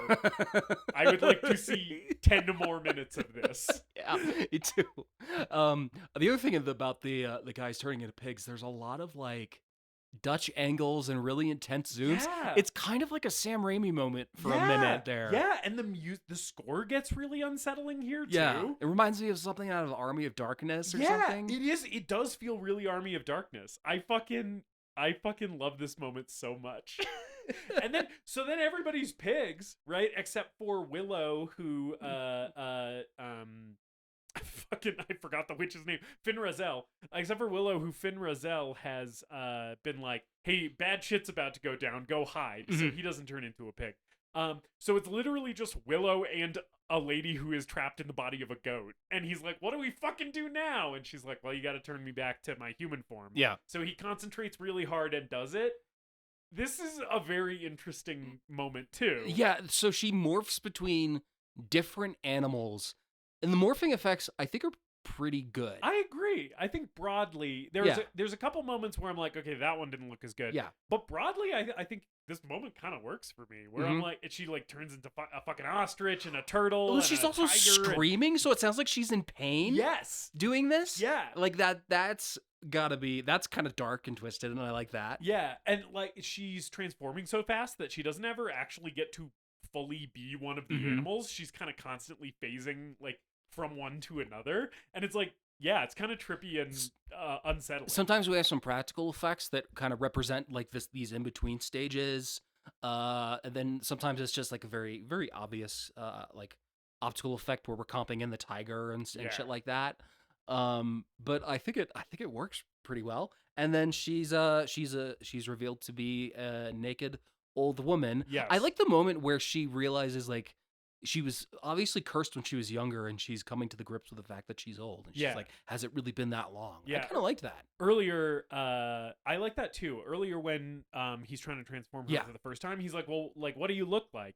And she's like, I'm a young, beautiful woman. Which I like that moment because then Val Kilmer, who's also there at that point, Mad Mardigan's like, fucking do the spell faster. I don't know if because he wants to see that young beautiful woman. That voice she's doing does not sound like a young beautiful woman. Yeah. I also like that this actress is doing different things with her voice when she's in each of her animal forms. They do some vocal effects on top of it as well. Like they add kind of like a goat bleat and a crow caw to like with her vocals in some of those spots when she's those animals, but she's also just doing things with her voice to sound more like a crow and more like a goat when she's in those forms. And I think that's fun that this actress is like playing with all that stuff. But yeah, so she's aged a lot, since she was transformed, and I really like that moment too where she's like, oh, like my whole life is gone, and it's like kind of sad. And then now that she's transformed, Willow gets her a blanket so that she can cover up her naked old lady body, and she starts transforming the soldiers back from pigs into people. Yeah, I imagine Bavmorda after she turned them all into pigs, she was like, okay, I guess I'll just go back to my castle now. And then she's okay. So while all of this is happening, like while Willow's transforming her and everything else that the army does outside the castle, while all that's happening, Bavmorda is just trying to do the ritual where she kills this baby and like exiles it to the 13th dimension or whatever. She's really taking her time with this ritual. This is a long ass ritual because like she has time. The ritual goes on long enough that she starts it right after turning all those dudes into pigs. They have time to transform an entire army one at a time, by the way, because Finn Razel's like, let them in, and Willow lets in one pig. Right? So she's doing this one at a time. She transforms an entire army one at a time back into humans. And then they dig holes in the ground big enough for people on horses, multiple people on horses, to be in the holes in the ground. And hide and deconstruct all the tents and hide that all of these holes are filled with cavalry. Yeah, I guess she just gave the rest of the guards the night off. She's like, or the week off. I'm like, how long has it been that she's been doing this ritual? The whole army's pigs now. Like, I guess you guys can just go home. Well, everybody take a long weekend. I'm gonna kill this baby. If anyone needs me, I'll be in the baby killing room for the next 3 days.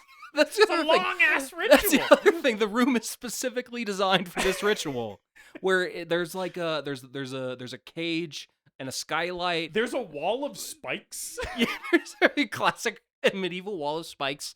Lots of bones. Again, there's the bone pot that Yeah. will come to life at the end of the movie. There's a hole in the ceiling with a grate on it Yeah. where lightning and also Yeah. moonlight can come in. Yeah, it's all very again, the production design is great. Yeah.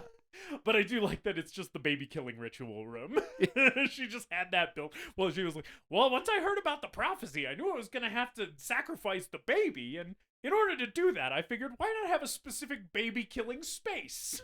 I don't want to mix. I don't want to shit where I eat, you know? You can't just do this anywhere. Yeah. And so the morning comes, presumably the next morning. But again, they have dug holes in the ground big enough for an Yeah. entire army of cavalry, which seems insane to do in one night. Oh Lord, do we have the strength to do this mighty task in one night? Or are we just jerking off? Sorry, that's my Blazing Saddles reference for the day. That's fine. It's good, and I'm glad you did it. I don't know. Maybe they use magic to make the holes. or Yeah, it's something. fucking. I don't know. It's never explained. And so then the black gate opens, and Yeah. the mouth of Sauron rides out. But it's actually Kale.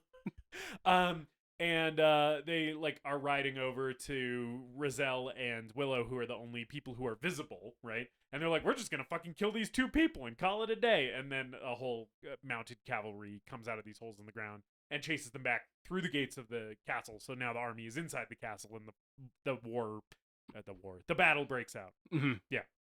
Another fun big battle sequence here, and then Willow and Rizal sneak into Willow, Rizal, and Sorsha sneak into the castle to the ritual baby killing room. Oh yeah. By the way, Sorsha, when Bavmorda saw Sorsha with the opposing army, she has a great line that Jean Marsh's delivery is very, very funny to me, where she sees her and Sorsha's like, "Mother, stop!" And she's like, "Traitor child, I must despise you now." Which I know I was talking some shit about this screenplay. I do love lines like that. I Yeah. love "Traitor child, I must despise you now." I'm like, that fucking rocks. And you know that her head wizard or whatever was like, "I fucking told you." I told you. And you didn't listen. I have one line in this movie, and it was, your daughter's gonna betray you, And she's you like, didn't. You told me to shut the fuck up. Who's laughing now? That guy might be dead already. She might already had him executed. Who knows? Just beyond the grave, he's like, "See, I fucking told you. My skull's part of the skull sculpture now, but So many skulls. yeah. I love it. Anyway, so they go into the baby murdering room Yeah. while Mad Mardigan and the army are fighting outside. There's a moment in this fight where Eric, R.I.P. to that man, he gets his shit rocked by Kale. Yeah, I do. Before he dies, though, he does dump a bunch of boiling oil or something on guys. That is really fun and That was cool. pretty badass. Yeah, and they're doing the Testudo thing where they have their shields over top of him and then also in front. And he's like, you know what shields don't stop? Hot liquids. Yeah, it's great. And then he faces off against Kale. He Mhm. gets killed. The movie kind of is like, be sad about this. Aren't you sad that checks notes Eric? Oh no, beloved Eric. beloved guy who looks like Éomer Eric, I guess, is dying here, and it's like, no, I don't give a shit. They kind of try to give him a Boromir death, where Mad Mardigan's over him, and he's sort of like, oh yeah, I always believed you could do this, sort of thing. And it's like, yeah, it doesn't fucking do anything Nope. for me. I don't give a Nope. shit about this dude. I do like his little 2 twin beard braids though. Those are pretty cool. Anyway, so he's fucking dead. R.I.P. to that man. I also like when they bust into the baby killing room, the baby sacrificing room, Mhm. and there's like a bunch of like monks who are assisting with the ritual, and Sorsha just fucking murks all of them. Like none of them even stand a chance, and like Willow and Rizal don't do anything. They're both just kind of standing there, and Sorsha's just like stabbing them and fucking kicking them in the face and shit. Yeah. and Bavmorda's kind of like, oh. Yeah, that's my daughter that I raised. She's really good at that. Too bad I'm gonna have to fucking ice her when this is over. Bavmorda's old now for some reason. Yeah. Yes. I think it's Old and because she's crazy. been up for 3 days straight doing this long ass ritual. Yeah, she sort of has Palpatined. Yeah.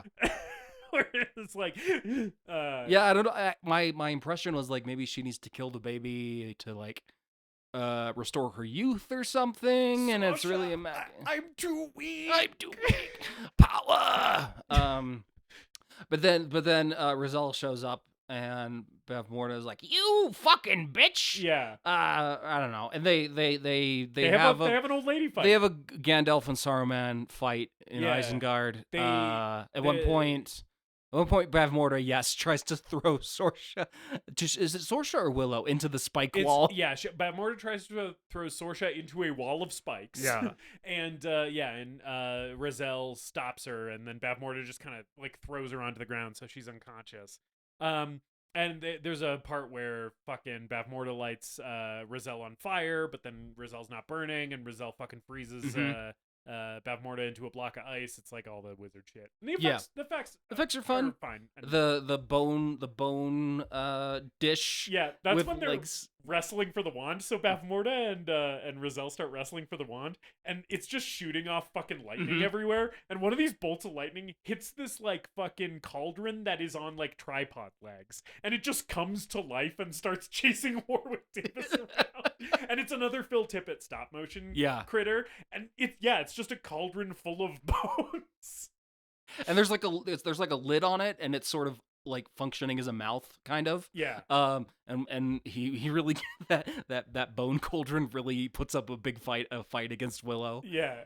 It's very funny. The way he eventually deals with it is he like ends up flipping it over, and then he just pushes it out a window, and I'm like, that didn't unanimate that thing, so it probably just fell from the tower and is now wreaking havoc in the village or whatever. What I thought was gonna happen was, because while this is happening, they're cutting between this and Mad Mardigan fighting Kale, and I fully expected Kale to like back up against the tower and then get crushed by this bone cauldron. This falling bone cauldron just lands on his head. I thought that would have been funny. That would have been funny. I wish that the bone cauldron had joined the battle below, and like that had been like the dragon thing at Tir's Lane, where it's like, now this is the wild card.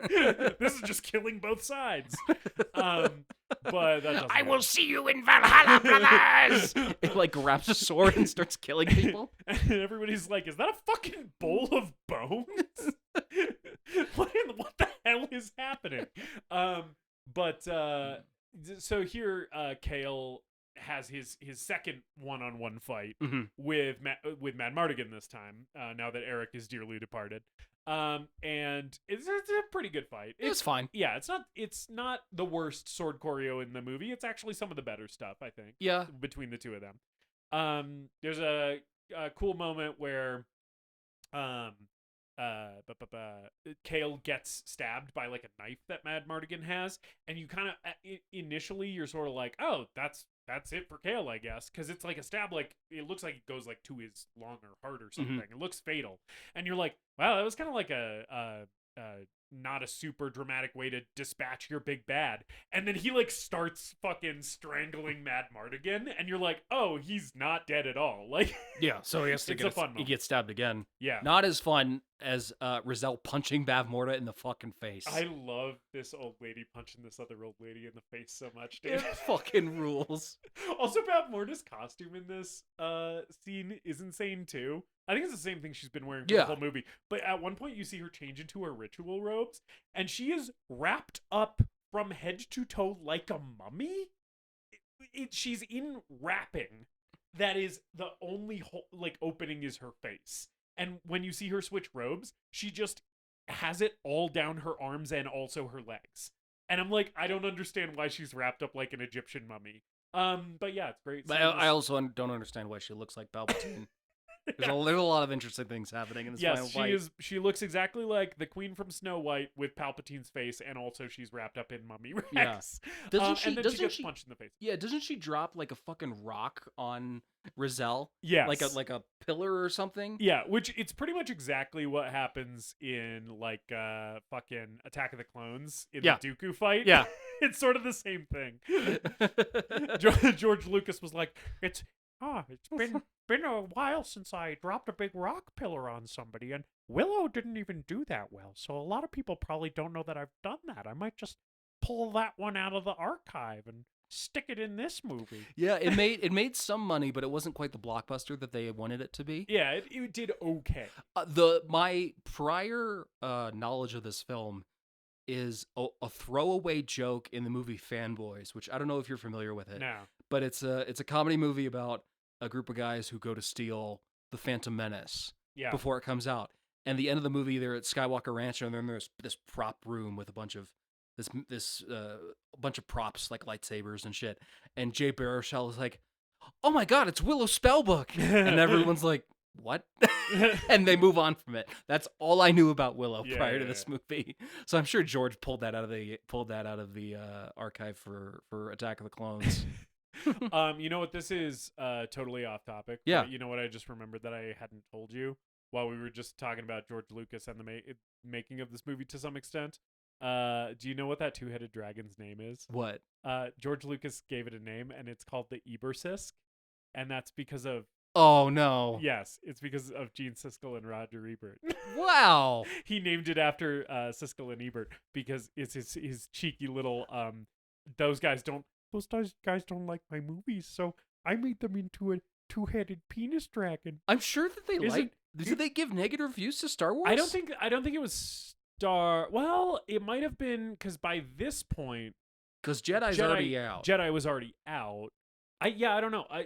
All I know is he apparently named it after Siskel and Ebert. That's fucking funny. If you don't like my movies, I'll make a two-headed penis dragon and I'll name it after you as a little joke.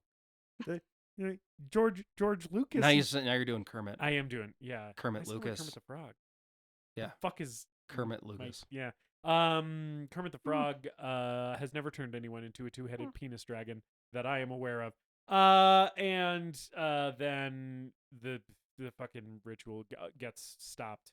Yeah. Kale has been killed by Mad Mardigan, and the so this thing has fallen on Rizal. She's dispatched for the moment, right?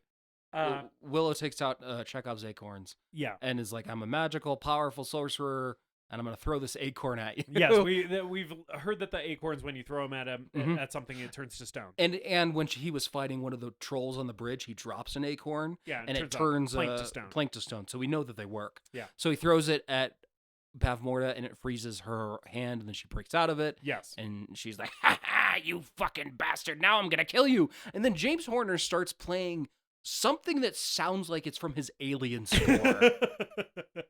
Yeah. It's like a lot of really, really harsh, dark notes. It's like very percussive. Yeah. Intense. It sounds like the shit that's playing when Ripley's fighting the Alien Queen. Yes, it's insane. Because this is a moment where this movie goes very dark. Yeah. Bavmorda looks and is acting really scary here. At one point in the fight, she even got knocked out, and there's like a full horror movie jump scare where she like comes back to life and like screeches like a monster. Yeah. So it's like very right intense and dark face. and scary, and this James Horner fucking score is very intense and dark and scary. And so Bavmorda is basically like, "Oh, your fucking acorn trick didn't work. Now you are my ritual assistant. Put the baby on the altar," right? And he's like, "No, I'm not gonna do that." And he's got Elora Danan in his arms all wrapped up, and he's like, "Actually, I'm a very powerful sorcerer, and I'm gonna send her into a realm where evil cannot touch her." And I love Gene Marsh's delivery of "Impossible! There's no such place." I just love how much scenery she's chewing She in this really scene is. specifically. It's so good. She's gnawing all over the scenery. Yeah, she's gobbling There's it teeth down. marks all over this place.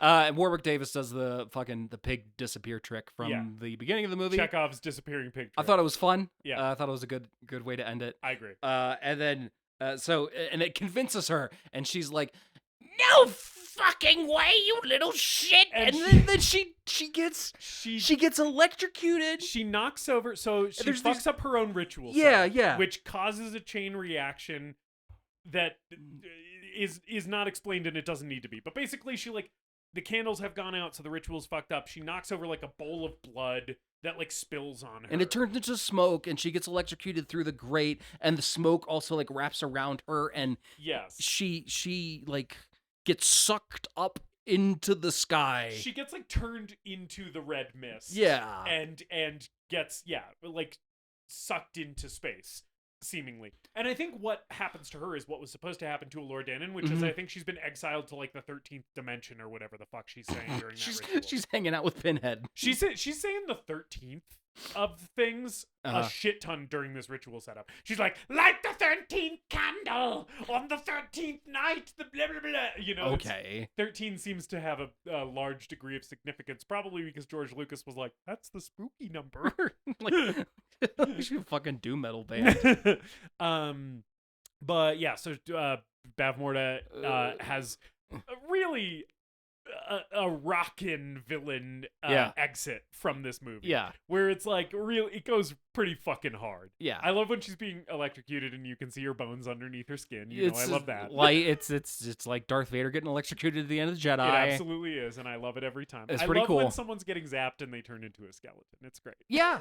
We're big Bone fans here. Yeah. So So have you seen the end of Lord of the Rings? Because that's the end of this. I sure have. It's so funny how exactly the end of Lord of the Rings it is, where it's like now Mad Mardigan is the king, and he's married to the queen, right? Sorsha is apparently everyone just forgave Sorsha. They were like, okay, yeah, you were like the leader of her horrible army, and her little flunky for decades since you were born, and committed all kinds of atrocities during that time. But then you saw Val Kilmer and thought he was kind of hot, and now we just all are cool with you. Willow doesn't even have a conversation with her, like, you know that time when you kicked me square in the chest? I'm still kind of pissed about that. That was kind of fucked up. I understand that you've been fucking him, and so now he is cool with you. Just to be clear, I still have a problem with you. I know that you're evil and all. That's not the issue. Yeah. That's kind of racist what you did. Yeah. And I think we need to work through this. Yes, yeah. And you banging my friend does not undo your racism towards me. Also, he was really racist toward me, but we've kind of worked through that. Yeah. Willow gets a fucking spell book. Yeah. He rides back to the Shire. Yep, that's right. His obnoxious children come back. They all have a party. There's a big party. And Bird poops on Burglecut. Burglecut. Yeah. I don't know why I keep forgetting that name. Probably I because don't it's stupid. But it also sounds like my last name, which is why I used it in the intro. Yeah, I know. I'm not that dumb. You were very clever. No. And there's probably some more fucking bullshit with the fucking brownies here, and then movie over. Then that's the end of the movie. Yep. Justice Yeah. is Willow. The greatest movie ever made. David, I had fun revisiting this one. I didn't know how this one was going to hold up at all. I was like, this could be great. It could be terrible. And from my childhood memories, I did not remember it really being either. I remembered enjoying it and it being a movie that I liked. I don't remember it being one of my like favorites, you know? But I saw it a bunch. And going back to it, I still had a fun time with it. I thought a lot of the comedy in this movie from Val Kilmer Very important. works really well and Yeah. is very funny. And I think a lot of the issues that we've already talked about drag this thing down. But there's a couple real fucking banger moments in this thing. The troll thing that we talked about being tantamount among them. But then there's other cool shit in here. The big transformation, the ritual stuff. I love Gene Marsh's performance. I love Joanne Whalley. I love Val Kilmer. I really love Warwick Davis in this as well. There are redeeming qualities here. There are flaws. It is not the greatest movie ever made by any stretch of my imagination. I wouldn't put this anywhere near that territory, but fun one to kind of watch and fuck around with. You know, I had a great time with it. But no, it's not the greatest movie ever made. David, is Willow the greatest movie ever made?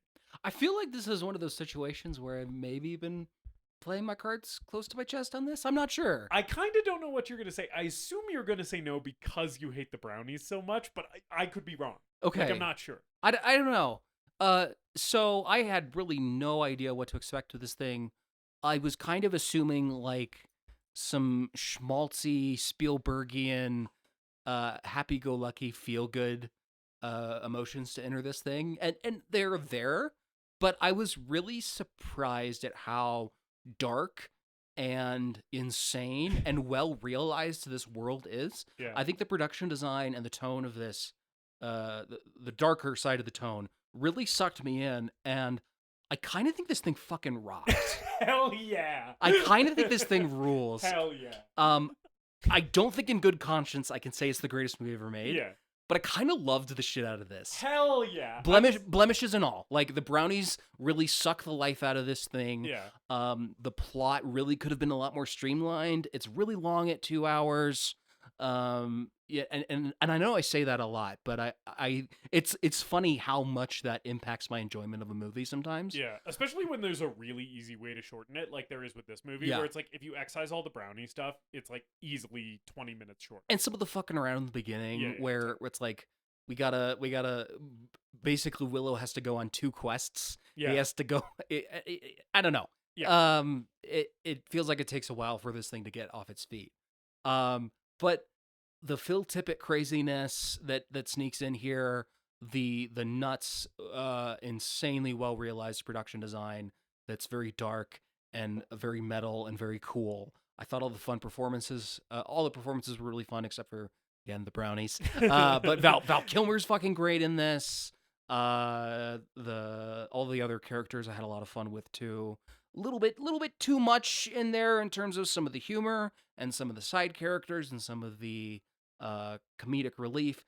I don't think it's the greatest movie I've ever made, but I did have a surprisingly good time with this. Yeah. To the point where I think of your childhood movies that you've introduced me to in this podcast, so now not counting stuff that I've already seen before, I think this is the best one of them. Hell yeah. I think between like Lady Hawk and I'm trying to remember what else we've covered. But I mean, like, another big childhood one for me was Muppet Christmas Carol. Muppet You Christmas had Carol, already which seen I had that. seen, Yeah. Prince of Egypt. Prince of Egypt, yeah, that was another big But this is of the ones that were new to me. This is probably the best one. Hell yeah. I'm sort of on the edge as far as greatest movie ever made. I think there's just too much stuff that drags it down that it can't push me over into that. Yeah, yeah. I'm really glad you enjoyed it so much, though. I was like, as I was watching it last night, I was like, I wonder how David's going to feel about this movie. Yeah. Because I kind of didn't know. I was like, there's shit here that he's going to like, but I was like, is he going to hate this more than he likes it? And I'm really glad you didn't. No, I mean, it's a mixed bag to be sure. Yeah. But we really didn't expect this to be as good as it is. Yeah. Like, and I mean, like, legitimately good. Yeah. I'm not trying to be ironic. No, yeah. There's obviously some stuff in here that isn't great that I still enjoy, but like, I think this is a really well-made movie that if you're a big fan of Labyrinth and Neverending Story and those 80s fantasy films that people tend to love and haven't seen Willow or haven't revisited Willow, give it a shot. Yeah. Because I think it could stand toe-to-toe with some of those and is maybe better than some of them. Yeah, it's worth your time. Good job, Ron Howard, in an early directorial effort for him. Not like his first, but like it's pretty early for Ron Howard. Yeah. And it's he did a very admirable job with this one. Speaking of mixed bags that I also kind of think rock, Justus, next week we're talking about our first Hellraiser film. Yeah. And I have chosen to subject you once again to the wild and wacky world of Hellbound: Hellraiser 2. Yes, which I'm very excited about because I have seen this movie one time on your recommendation and I didn't like it. I watched Hellbound: Hellraiser 2 and was like, David really liked this movie. I kind of think this sucks. No. First time I saw it, Yeah. I was with you. I was Okay. like, this is a little weird. Right. this is not great. And I actually, we'll talk about, I actually really enjoyed the first Hellraiser movie. Yeah. But the first time I saw Hellbound, Hellraiser 2, I was like, okay, this is weird. I don't know how I feel about this. It got a lot better for me on the rewatch. And that's the thing, right? I'm like, I've been wanting to rewatch it because I'm wondering, am I going to have that same response, or am I going to see it the second time and be like, no, this still sucks? And I knew that we were going to be doing this episode, so I have not revisited it, and I'm like, I'm very interested to see how next week goes for me. So join us next week. We have such sights to show you as we talk about the follow-up to the original Hellraiser. In the meantime, talk about the show, tweet about the show, tell a friend about the show, tell your family about the show. We appreciate your support. Thanks, you guys. Thanks, you guys. Thanks, you guys, for tuning in every week. We love you all so much. We'll see you next time. In the meantime, as always, later, dipshits!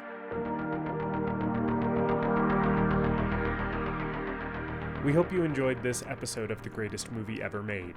Please remember to leave us a rating and a review, and to subscribe to the show wherever you listen. We appreciate you supporting the show and spreading the word. Tell your friends to listen, tell your enemies to listen, tell your mom to listen. If your neighbor has an unsecured Bluetooth speaker, connect to it and play an episode. You can follow us on social media at TGMEM_podcast, and if you've got a movie that you want us to talk about, send us an email at thegreatestmoviepodcast@gmail.com.